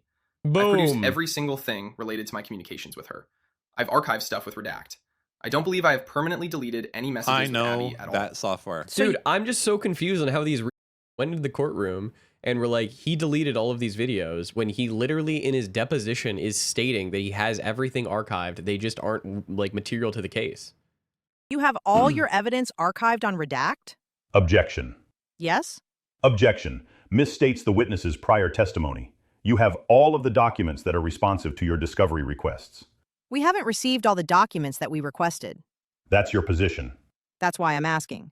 so they would be archived on Redact. Is that right, Mr. Bunnell? Insofar as it's responsive to any requests that were covered under the preservation of evidence, yes. I have no further questions. Mr. Bretler? We can go off the record. Thank you, Mr. Bunnell. I appreciate your time here today. We're going off the record. This concludes the deposition. The time is 6:19 p.m. Thereupon, the taking of the deposition was concluded at 6:19 p.m. What time did it start? That's it. We made it. We did it. Thank The fucking bottom, God. I see. I just want to see what time it started. If you click home, will it go to the beginning? Oh my We're God, now on it the does. record. 10:16? This is like an 8-hour depo. Holy shit. Yeah, that's as long as they can go. Yeah. So if you go in damn. there, if you have a deposition, you can just be like really and like soak up the 8 hours. Yeah, but I think that then the judge you can go and ask the judge and be like, look, this guy was being, we need to extend it.